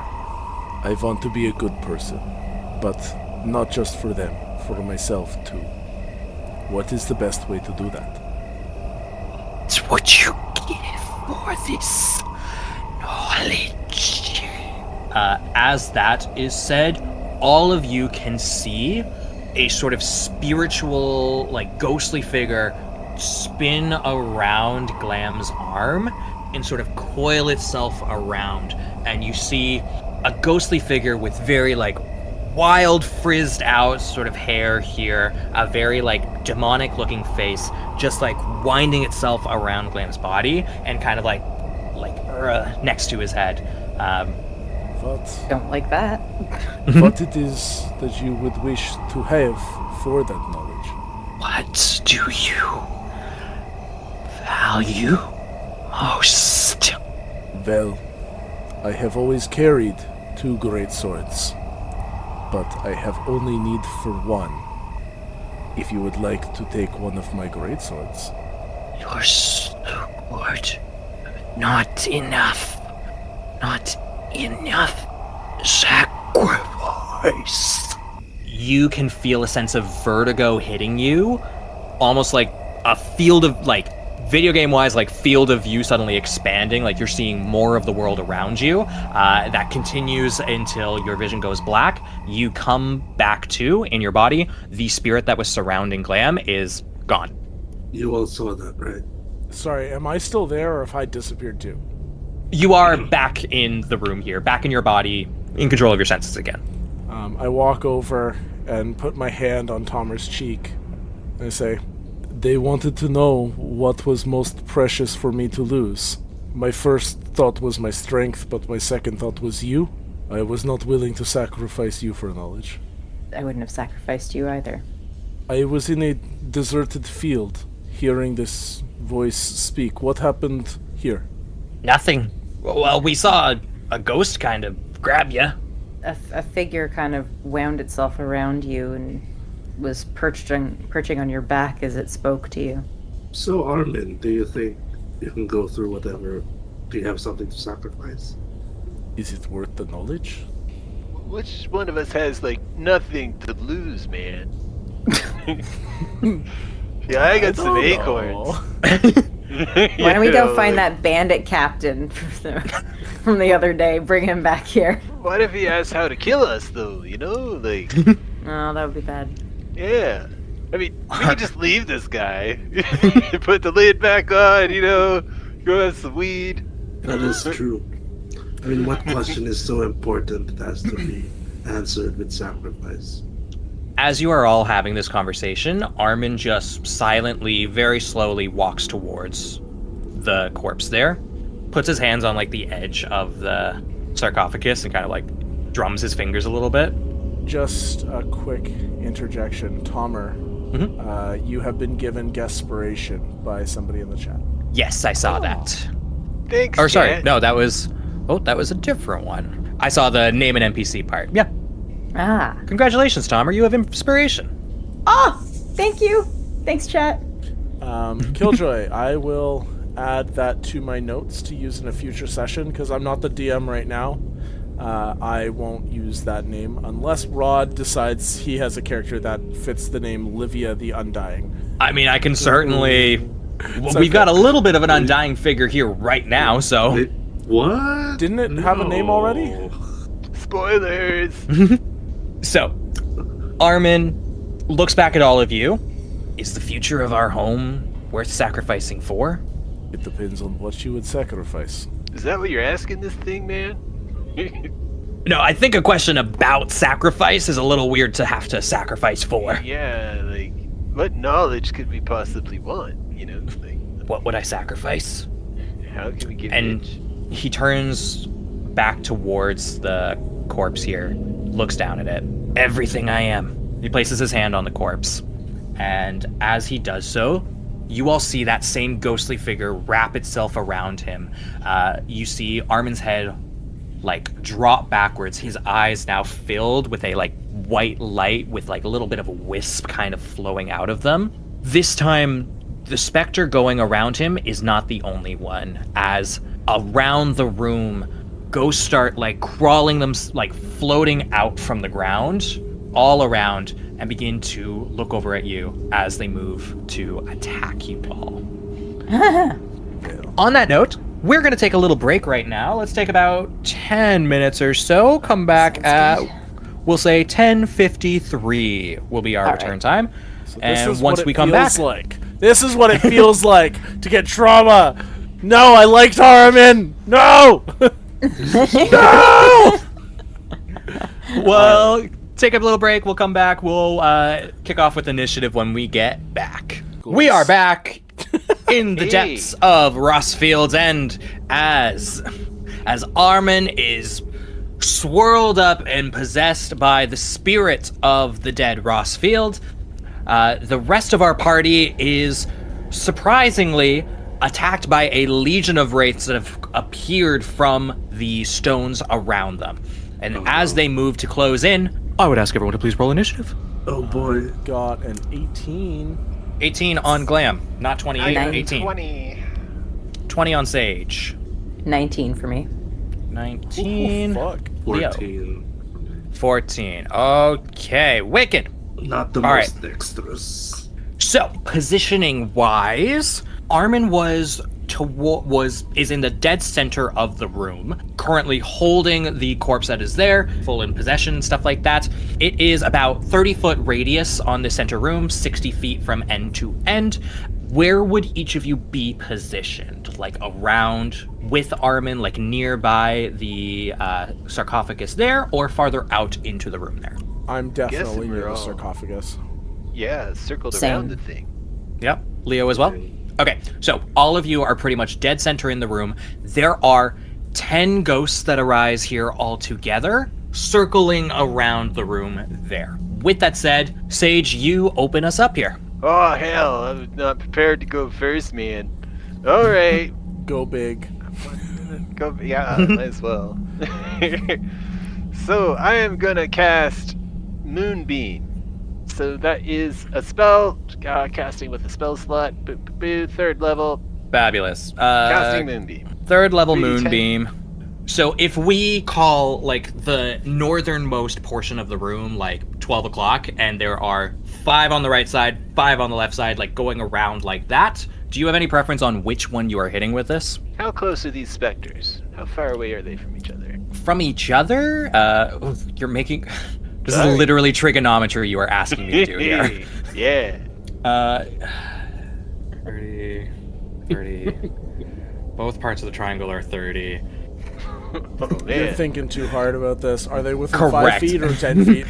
They are Yeah. not within any of those numbers. Okay. Bigger? So Okay. more then. I Greater think it than- would be bigger than that. Well, I'll cast it on the closest one. Look, it's important that the math works right. Whatever. All right, So I got a 22 for damage. great. you have to do a con save. Con save, you're correct. Does a 13 beat your DC? No, it has to be a 19 or above, man. That's so much different. Okay. Yeah. All right, so that is full damage on this ghost here. Go ahead and roll the damage.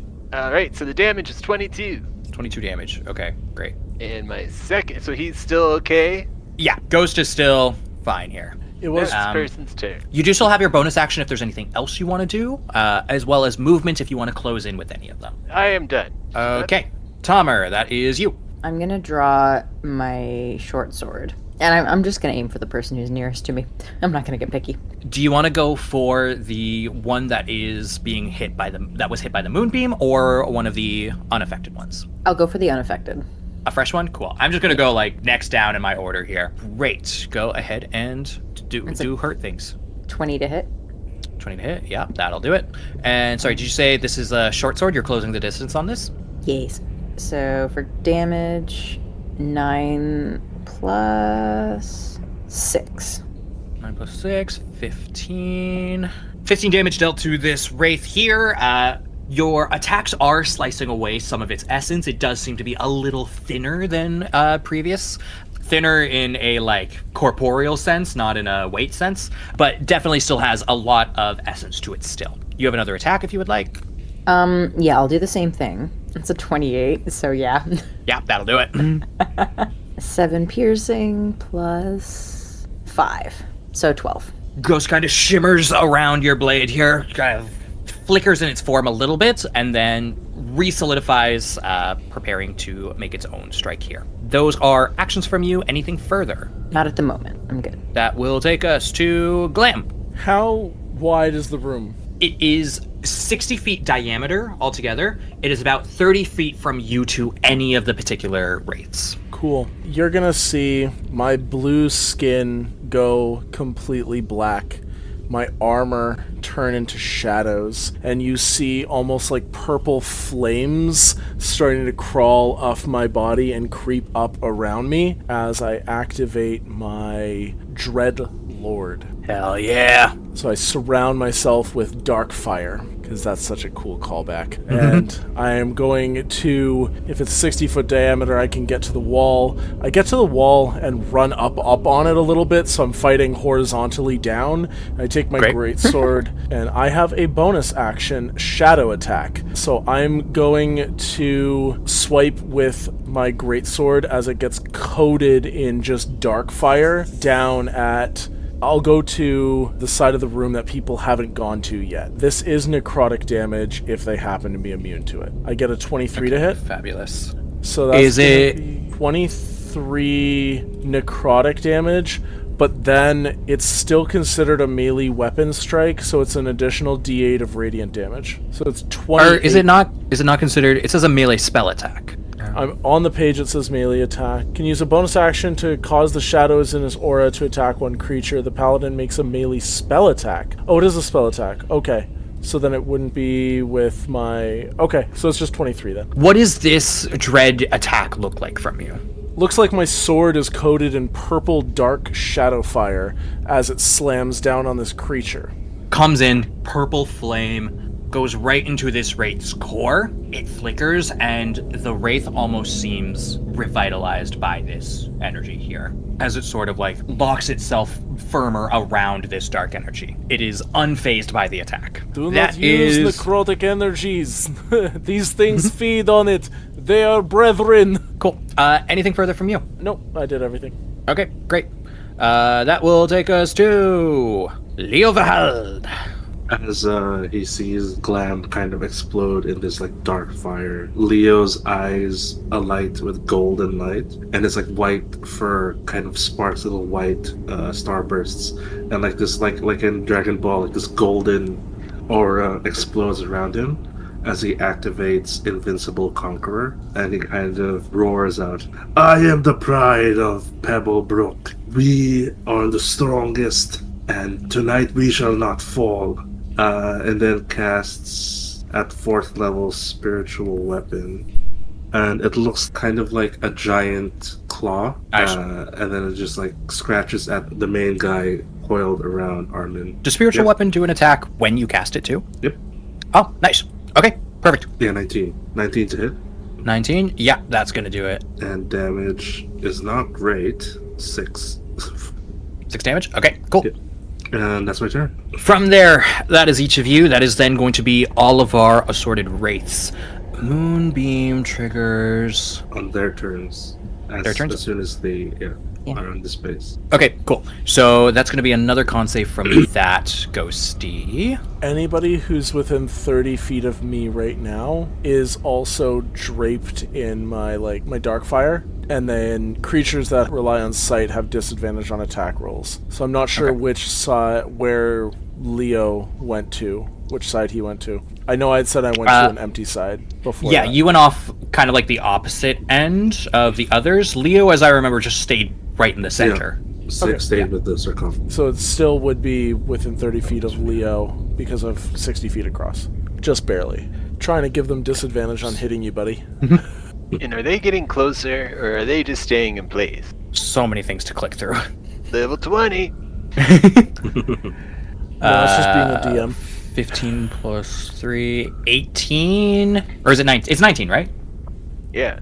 Okay, so that's another fail. I need another round of damage on Moonbeam. Coming up. Moonbeam. It's a level 3 Moonbeam. Again, 3d10. Give me the big damage. 25. Yeah, that's good. That's big damage. All right. This ghost that starts in the Moonbeam there just like screams out in pain while this lunar energy continues to rend it apart there. That ghost is looking pretty damaged at this point, still standing. So at this point, Tamer, you moved in to engage with one of the ghosts here. That ghost and the two adjacent to it are both going to move in to attack you. I've got you going to like the one that was like next to the Moonbeam, so this will be the two on either side as well. So this is going to move it out of the Moonbeam, the one that wasn't there. You'll be able to move the moon. Tamer, this is 3 attacks coming in on you. And I do have... +2 to armor class because we got married. Yes. The power of our love will protect you. I want to get married too, man. Everyone should do it. We should. If you want. We're adding 6. So first one's an 18. +2, so no. Wicked. All Great. magic Love. damage is in half. That's a 19. That's nope. And another 19. He's Nope. infallible. Great. Those 3 ghosties all fail to drain from you there. You feel all of them sort of like in 3 different directions. You feel your kind of life being sucked out, but you have some thoughts of Glam and the life you could be living together, and that dream of the future grounds yourself as you take no damage here. I thought 2 of them hit, or am I crazy there? 20 is Yeah. the AC, yeah? Yeah, 20 is the AC. Oh, sorry, I misheard. Yeah. Shit. 18 plus 2 now, thanks to the ceremony. The power of love! It is The great! power of love! Oh, that's sweet, Da da man. da! All right. As for our other lover boy, Glam, same thing. 3 of them coming in on you. Don't forget their disadvantage if they rely on sight in my dark fires. Do they rely on sight? It Man, looks these like ghosts are screwed. They are not wolves. They are not the true sighty or blind sighty, hopefully. cool. But yeah, makes no mention of any sort of dark vision work there, so I think that is exempt. Okay, cool. So that's going to be 3 attacks, each with disadvantage coming in on you then. Full 20. Full 20. Yeah, so that's a no. That's a no, only a 12. And final one, yeah, only a 10. 3 ghosts also failing to suck you there. No. Tamer, you did How not fail unfortunate. that last night, but these have failed to suck. The other 4 ghosts here. Dodging around on the wall. Can I have a free action to high five my husband? From across the room. I throw Andy across the room at you for Air a high long five. distance high five. Hell yeah. Okay. 4 more ghosts altogether. 2 of them are going to close and attack Sage. The other 2 are going to close and attack Leo here. So, final rounds of attacks here in the center here. So, again, these are going to have that same disadvantage. So, first one, Sage does an 18 hit. No, man. No? Oh, wait. Oh. Yo, 18 is a hit. Wait. Okay. Yeah, 18's a hit. That's 1 hit against you. Otherwise, yeah, that one is only a 13. So, no on the second. And then for Leo, only an 11.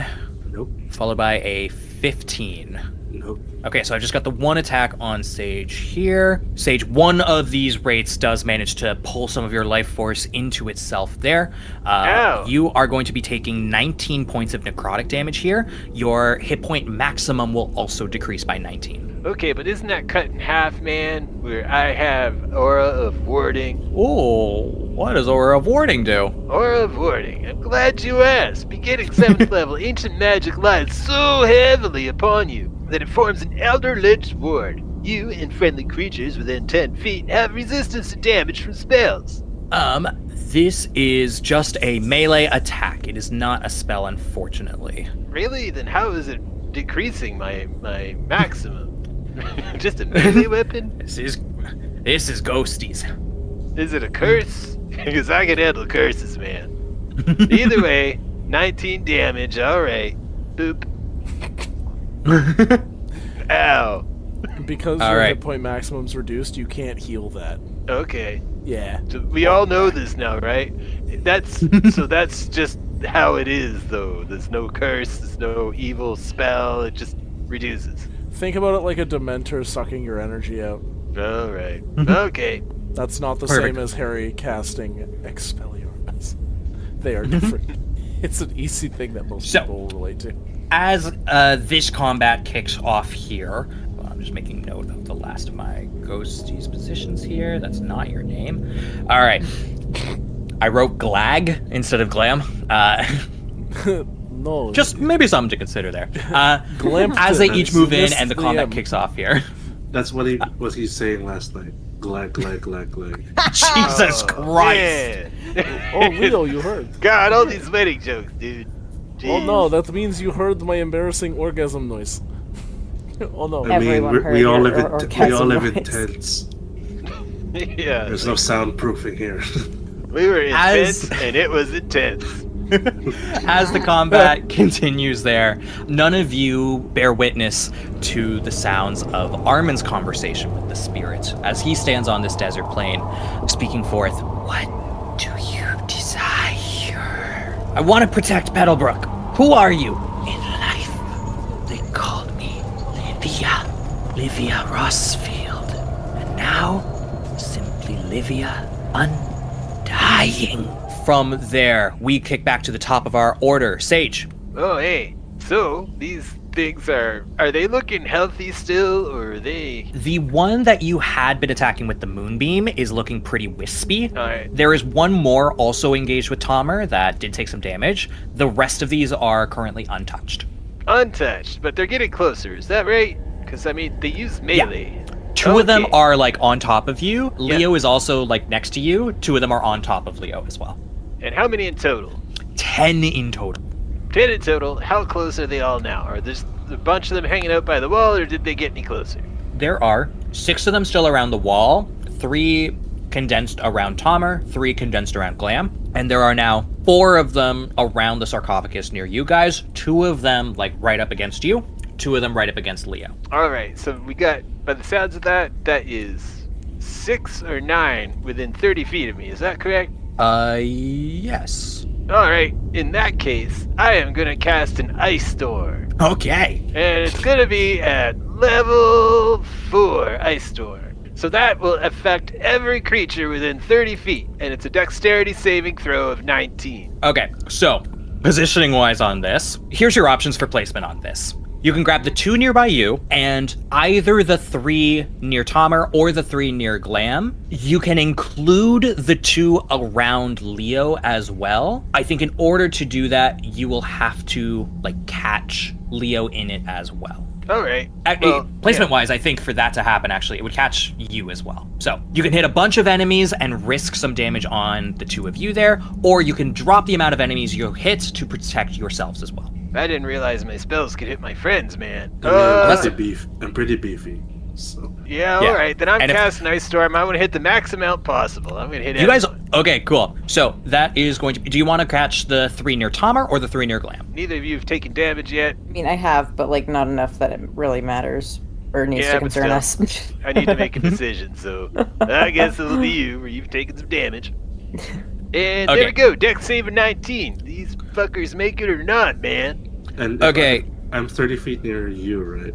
Yeah, I thought we were all close to each other. So But I have +5 to my save. Okay. Yeah, there's auras to hell going on here, right? Because that's 30 feet as well. So how many am I catching in this thing? And they all gotta beat 1, 2, 3, 4, 5. dex of 19. So that is 7 of them in total. And these That's are a lot of all- dice, man. I don't need it. Here we go. 7 deck saves made. So they need 19. They need at least a 16 on the die.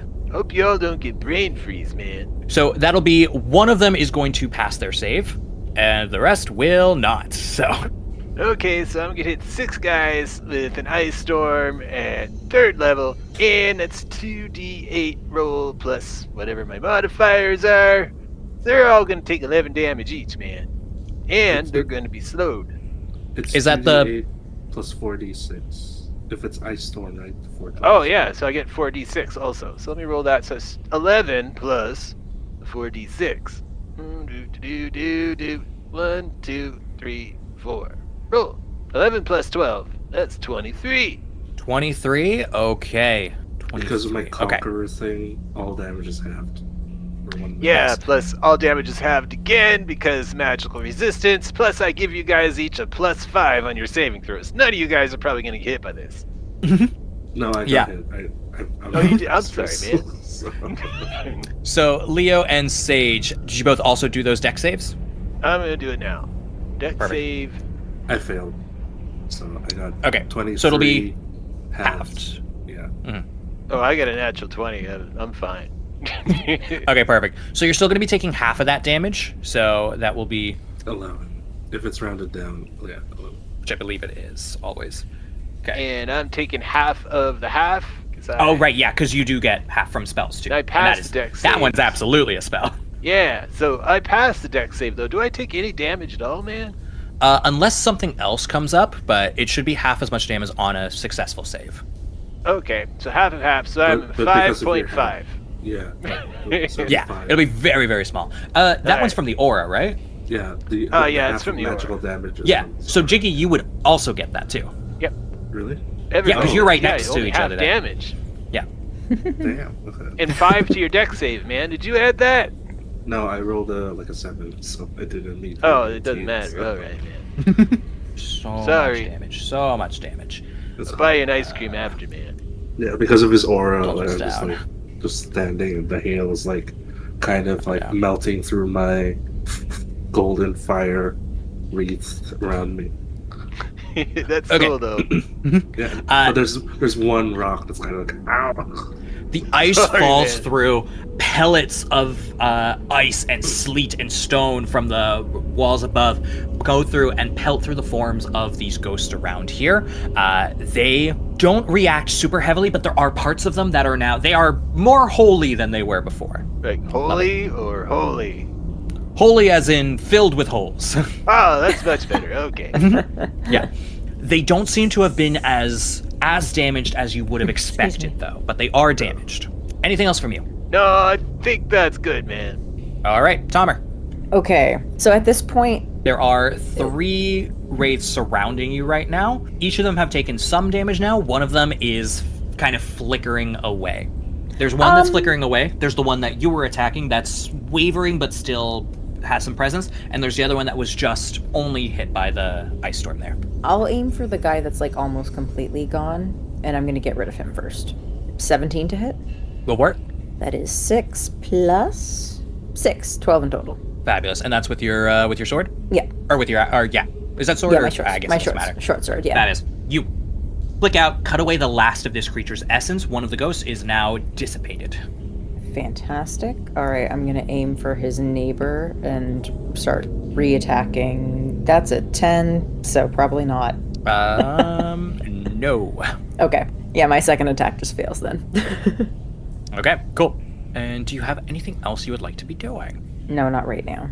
Glam. I have 2 things that I am deciding between doing. 1, can we see the spirit of this thing wrapping around our friend? Yes, you can. I could target one undead creature and make it obey my commands for 24 hours. Or I could get into a place where many of these specters are near me, and then I can make them all scared of me, and then they will take psychic damage if they are within my dark fire. But I can only do one or the other with my channel divinity, and it will go away once it's used. And both are saving throws, and it is very risky. I mean, you do you. It's your call. There are 3 wraiths surrounding you right now. Is there a way to move to get any more within 30 feet of me? Yes, there would be the 4 in the center of the room as well. Okay. If they're in the center of the room, and if I move off the wall just around these guys closer to the center, keeping my eyes on them, keeping my dark fire up, would there be any opportunity attacks, or can I stay within 5 feet of them to do that move so I can hit all of them? I think that would be 7, the 4 in the center and the 3 near me. You could reposition around like that too. I think the big thing is repositioning like that, moving your aura a little bit further infield. I think that would mean your Dreadlord aura would then impact Leo and Sage, which they have full opportunity to move out of it, but one Only thing if there. they're frightened of me, though. Does that not also apply the rely on sight? I guess, again, that's just attack rolls, I guess, so. It's the paladin and creatures he or she chooses in the aura are draped in deeper shadow. Oh, okay. So I choose who has the dark fire crawling on their bodies that's giving them disadvantage. Okay, I'm gonna backflip off That's the a wall. pretty important part. Do a superhero landing. Why am I talking like myself? I backflip off the wall, land in a superhero pose, and get up, cleansed in dark fire. And in a single burst of purple fire, it explodes out of me, coating 7 of these wraiths in the power of the dark sun. And they have to make a saving throw. I believe it is wisdom. Let me check. It is a wisdom saving throw, DC 19. 19, okay. So, for the 3 around you, one of them succeeds, the other 2 fail. If the guy in the middle, I'm also going to target the thing that's crawling on Aramin. Can I cast Silvery Barbs to make sure it hits all of them? You can only use 1 reaction, so you can only make 1 reroll. So I will say, rolls right now, there is 1 nearby Glam that passed. There is one nearby you two that passed. And then finally, Livia did not pass. I'll save it then. Cool. I'm going to go ahead and use my DM inspiration Uh-oh. To roll with advantage. to give that roll advantage. Yeah. Well, that was worse. Oh. Goodbye, So DM inspiration. Livia's failed. Okay. Whenever an enemy that is frightened by me starts its turn in my aura, it takes 4d10 psychic damage. After my explosion of dark fire, my fire recedes, and I see many of them are scared, and I smile to myself and go, "This is good." I end my turn. All right. Again, one of the ones around you, Glam, has not been frightened, and I will say that one of the ones that is currently engaged with Leo is unfrightened. The other one engaged with you, Leo, is frightened. Both of the ones engaged with Sage are frightened, and the other two engaged with Glam are frightened. Like, what happens if they're frightened because of your aura? If they are frightened, so if it gets more than 30 feet away from me, it can attempt another saving throw. Otherwise, it follows the general rules of being frightened, which I believe means it has disadvantage on attacks as long as I'm within line of sight. And it can't willingly move towards you. Yeah, but if it's frightened, doesn't one of your auras do something? It takes damage the second its turn goes. I also have that. I have an aura of conquest. It doesn't matter if it's frightened to me. If it's frightened, their speed is 0, and they take 10 psychic damage. So 5d10 If it's psychic damage each. Plus a free 10 damage psychic from me in my aura. Oh, yours is a flat 10, not a d10. Yeah, no, it's just a flat 10 psychic. Okay, so 4d10 plus 10? That's And their speed is nice. 0. Man, Yeah, good thing the birch tree taught me calculus. Oh yes, the vampire and the lion. The best combo in Dungeons and Dragons. This is cool. Cool interaction. All right. So, Okay, should I cool. roll 4d10? Yeah, it's on the start of their turn, right? Yeah. Yeah. Okay, they're not going to be moving anywhere, but we do still have one more turn before that happens. Anything further, Glam? No, I end my turn. Yeah, I think you've done enough. Leo! Oh, it's my turn. Yeah. Okay, I was gonna do a setup turn, but I'm like, oh, let's just fuck it. Because of my Invincible Conqueror, I have 3 attacks per turn, and not just 2. But I'll start with my bonus action. I'll do the spiritual weapon against Livia, the Undying. So that would be 21 to hit, Yeah, definitely. and that would be 2d8 plus 2, and that's a 13 damage. 13, okay. And then now my 3 attacks. So that's 25 to hit Yep. on the first one. Second one is a 23 to hit. And third one is a 14 to hit. The 14 will not hit here. Okay, I'll channel Divinity, which adds 10 to an attack roll. Okay, never mind then. That hits. Okay. So, question for Smite. So it's 2d8 for the first level. Yeah. And the maximum is 5d8. So 4th level is where I get 5d8. Is that right? And then because it's undead, I have extra 2d8. So that's 7d8. Sorry, 6d8. If I Got it. upcast 4th level Smite. Okay. So Yeah, so the 1d8 extra on the improved Divine Smite, that doesn't have any extra stuff going on with it. So, Also get an extra And then- d8 if it's undead. yeah, that's just attached to, like, using a Divine Smite. Yeah. Each of these attacks is getting an extra 2d8 from the improvement, and because it's an undead. And then from there, An additional 5d8. yeah, if we're using Okay. 4th level spell slot. I'll do 2 at 4th level spell slots. Okay. So 5, that would 6, be 7. That is a bonus 7d8 on top of your regular damage here. For each of these. So first attack is okay. That was an 11 plus 6d8 plus 28. 39. So that was the first hit. Okay, great. The second is an 8 plus 25, Plus 25, another 33. and for Okay. the third one it's just a flat 12 plus an extra d8 plus another 8, so 20. 20 on that one? Yeah. So I just jump onto the Yeah. sarcophagus, and I don't even use the blade. I use the pommel. I just smack the spirit in the head, like, let Aramin go, and it like explosions of golden light. Okay. Double checking, none of those attack rolls were a 19, right? No. Okay, cool. I was fishing for crits too. No. Excellent. Okay, so dealing 88 damage in one turn there, just going crazy like that. You slam into the spirit, wrapping itself around Aramin. We take a second and go back into this like desert void world. What would you sacrifice? And Aramin, no hesitation this time, looks directly at the spirit and says, "All that I am." Yeah. And the spirit, Livia, curls around him in that void. The knowledge you seek, your work will ensure this people prosper for many centuries to come. But you will not live to see it.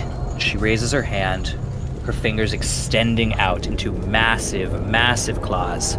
And as she goes to drive her hand into Armin's chest there, she suddenly stops. Aramin turns around. It's just like, sorry, I'm not going to be able to see it.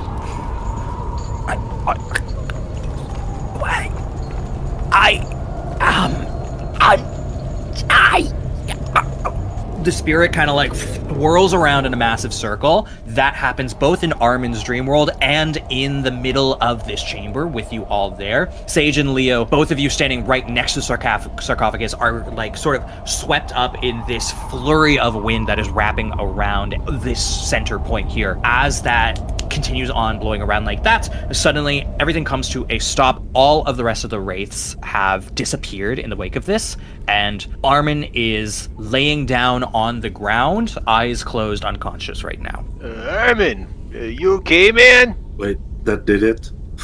Like, I walk over to Aramin with my Dreadlord dark flames dancing around. I just charge my hands up with dark fire and touch his chest and lay on hands for like 40 HP. This shadowy life energy infuses Aramin there, and his eyes like pop open. You can still see a little bit of those like wisps that were in his eyes before, just the last of it float outward there as he what the fuck? He sits there kind of coughing and sputtering for a little while there. Yeah, be better if one of these guys used their hand abilities. Mine is kind of like spooky, scary stuff, but they were just kind of looking shocked, so I helped you. Well, I can heal him, man, but you sure you're okay, Aramin? I don't want to be healing you if you turn evil, man. You don't want Sage Dankleaf to heal you, because he will just grab your balls. That's true, man. I will. But still, though, you don't want to die, you know, but something's up with Aramin, guys. Aramin, you okay? I think so. What happened? All right. Well, I don't know. What do you guys think? I cast Zone of Truth on the whole party. I think we need to talk like real friends here. I love olives, man. Just speaking truth. Aramin, will he try and resist this spell, or does he accept it? Aramin accepts it. Aramin fails the save voluntarily. Why were you so willing to throw yourself away? That's how important I thought this was. I don't think I realized that that's how important I thought it was until I was doing it. Protecting others is worth it, I think. Although I have to say, I am glad that you're not dead. I thought we'd lost you for a moment. Glam, when you were in that, under the, like, possession of Livia, were you also in, like, that desert land? Yes. That, like, nowhere but everywhere? Duh. She told me that Pebblebrook was gonna become one of the best, like, areas in this, one of the best villages in this entire land. And she said I wouldn't be there to see it. And then I think she tried to kill me. I don't know if that just undoes it, but, I mean, she was supposed to be like a sage or something, like some kind of oracle. There is one of two ways to read this, Aramin. One, it will happen after a long life that you live, but you can still help lead it and grow it, and at least you will live in the knowledge that it will happen one day. The other is, she was being a tricky bitch, and she was saying you were not going to be around to see it because she was going to kill you. until Leo smacked her with the hilt of his weapon 3 times and defeated her very quickly. Either way... I was surprised by this. I thought it would take more. No, honestly. you are very strong, my friend. You are probably the strongest of us all. Either way, I will be around for quite a long time. Still within the zone of truth. I would make sure to carry on your wishes. I don't wish to be a monster. I don't know if that helps. It is nice knowing that someone who's going to outlive me by multiple generations is going to continue on what I started. That's reassuring. And I mean, you've already got love in your heart, so I think you're already less of a monster than you think you are. I nod in agreement. I mean, technically he won't be alone. I think Sage here will also live a little less long, but man. also very long. Probably not as long as our friend Glam here, but yeah, man, I'll live for quite a while. Yeah, I'm a little worried about how that brain is going to last for... I don't think that brain's going to last as long as that body, but... Oh no, man, it's already half gone, but it still works. You know, yeah. Yeah. But, so, what did you tell this thing? You're gonna give it your life, man, or? I told it everything I am. I thought protecting these people was a bigger mission than anything I could do myself or anything I could put together. Well, okay, man, but I think it's best we check you out first. You guys agree? No. I think I should... Go ahead. No, I think he's fine. No, I don't know, man. He's just been through some shit, you know? I mean, I feel like he just needed a little pep talk, you know what I mean? Like, you don't need to go to an undead seer to kind of give up your life to be able to ask the question about, like, what to do with your life. I mean, isn't that what living life is all about? You know what I mean? Well, I mean, sometimes going Yeah, to the but I- undead thing that's going to give you I life think- again can work out well. I think I should cast my divine sense again, man. Just see if there's anything up. You guys, is that all cool with you guys? I don't think he's cool, man. Something that was a snaky thing crawled up his arm. These specters came out and Sure, kind of be hit my me. guest. You All right, for divine it. sense. you Here might be goes. possessed. Give us back our Yeah. friend, I slap him. Yeah, what's going on with him? I cast divine Hey! sense. I do have one other suggestion for you, Aramin. If you would hear Real it. quick, the divine sense is thrown out there. You do not detect anything in this room right now. Oh, Well, like nothing that is found by the divine sense. You Of it. probably get a ping off of me, and that's about it. Yeah. yeah, well, that's normal. All right, well, I did what I can, man. Aramin, you did mention that there are other towns nearby, neighboring. Yeah. Well, You know, we've we all know the towns. Yes, I remember their names. I will not repeat them, but I remember them. Understood. I will have to think very long and hard to remember them later when I. You'll have to wear. If you do, you'll wear them out. They say. Yes.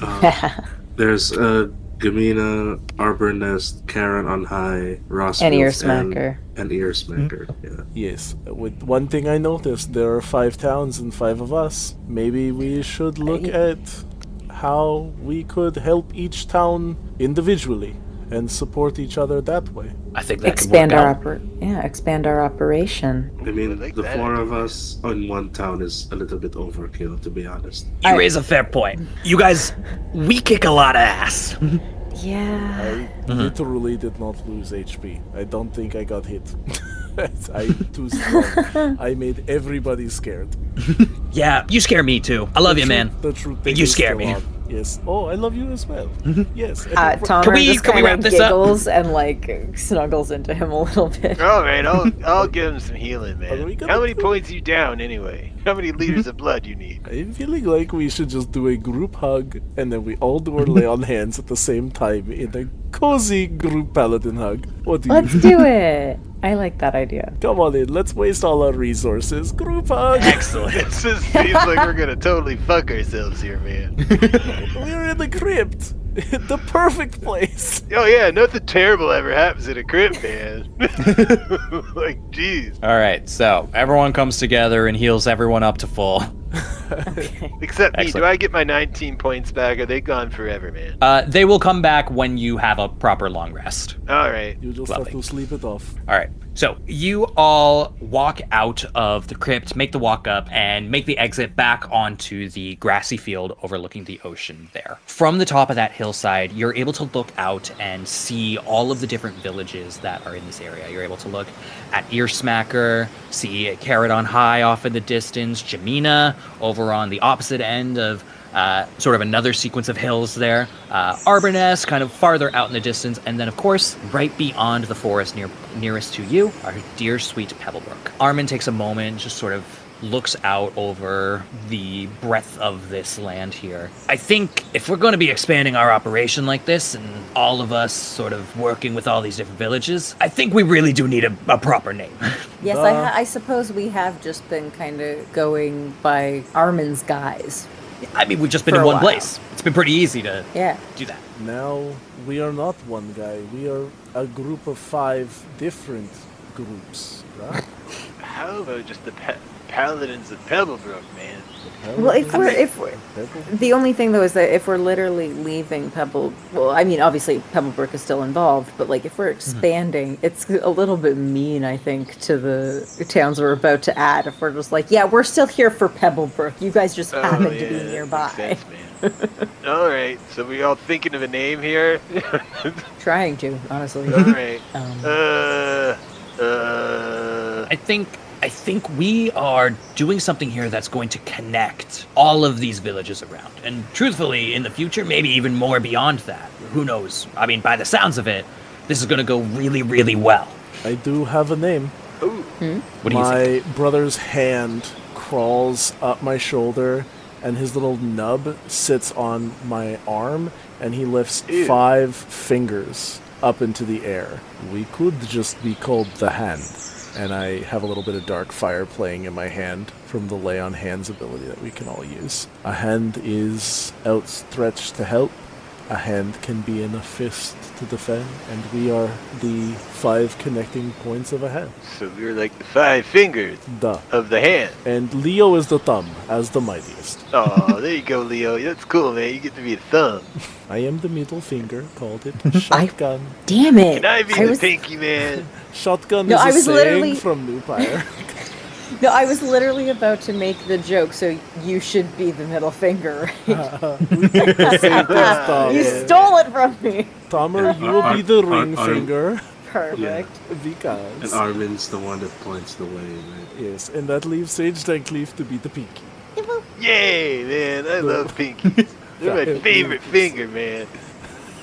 The hand. I like it. Yeah, we're the hand. I guess that makes it true. Aramin takes a step forward, a little closer towards the cliffside, takes his great axe, turns it over, slams it into the ground, activates his living legend Oh, thank God. Okay. avatar there.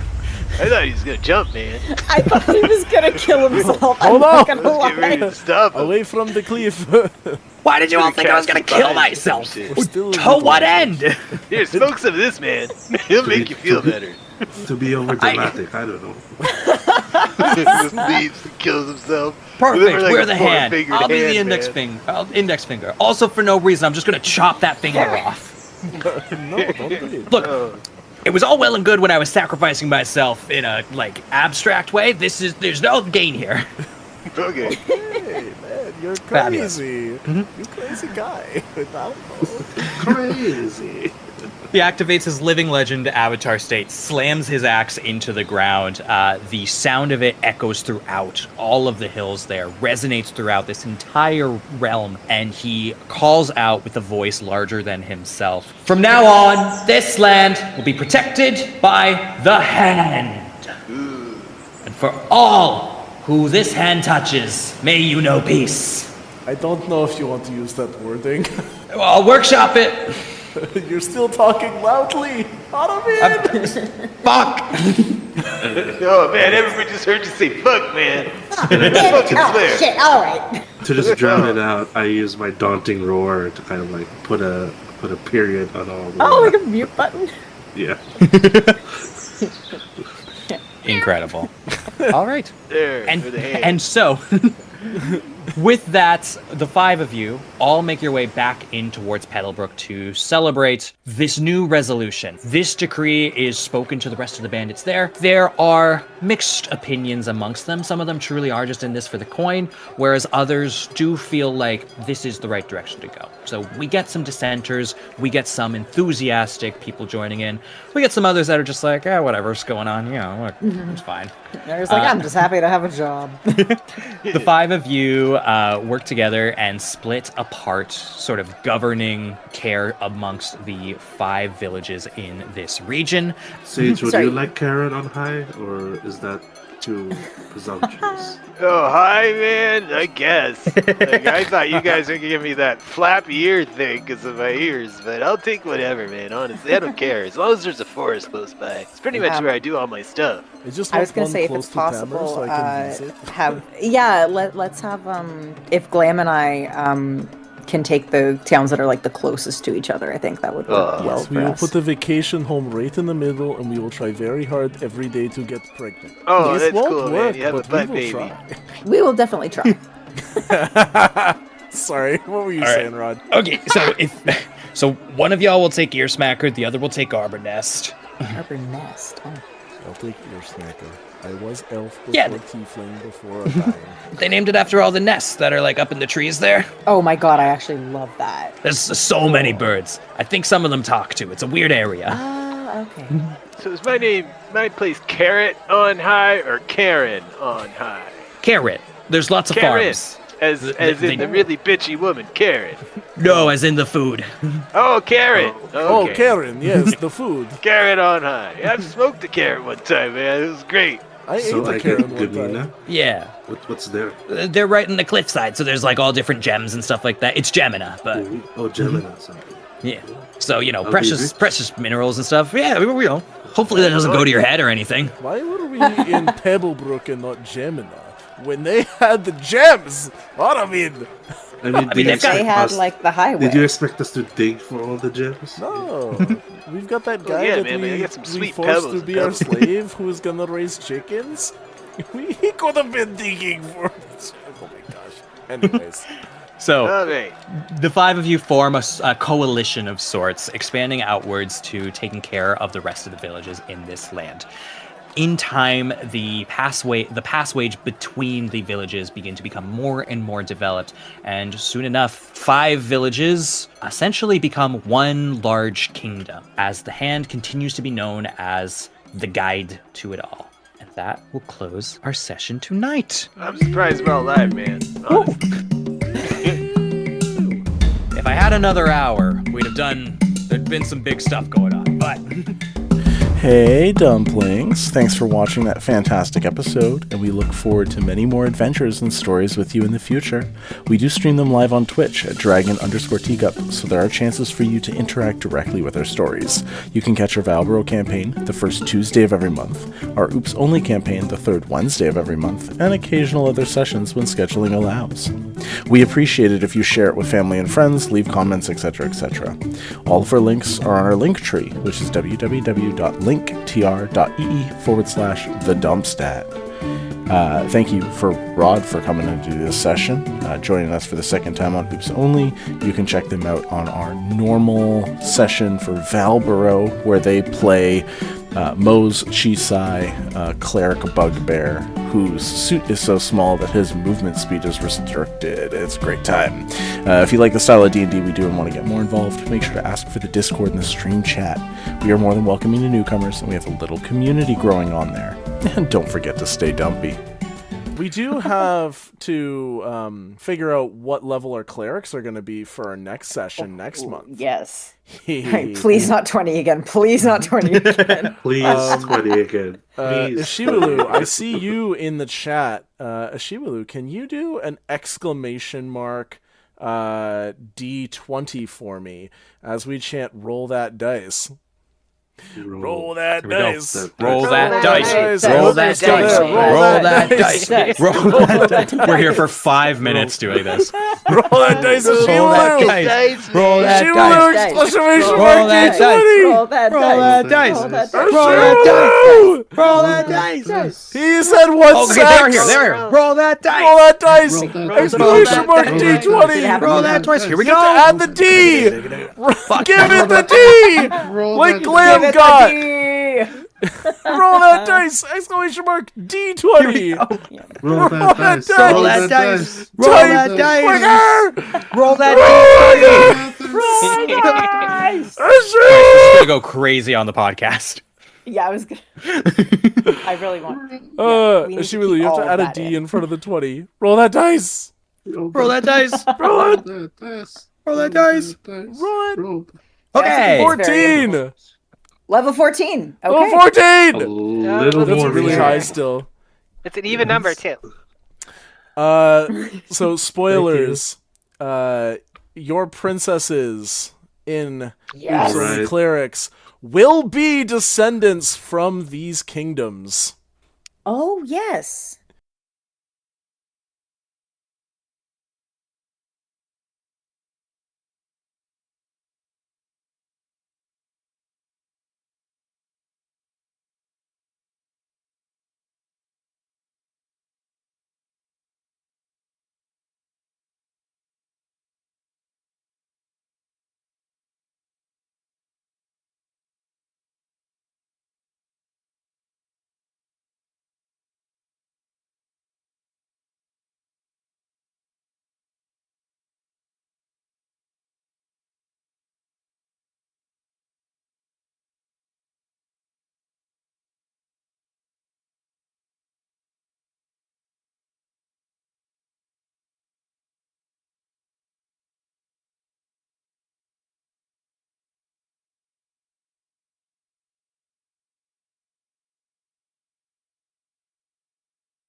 Our guest for next month built their cleric before we decided we were all going to be princesses.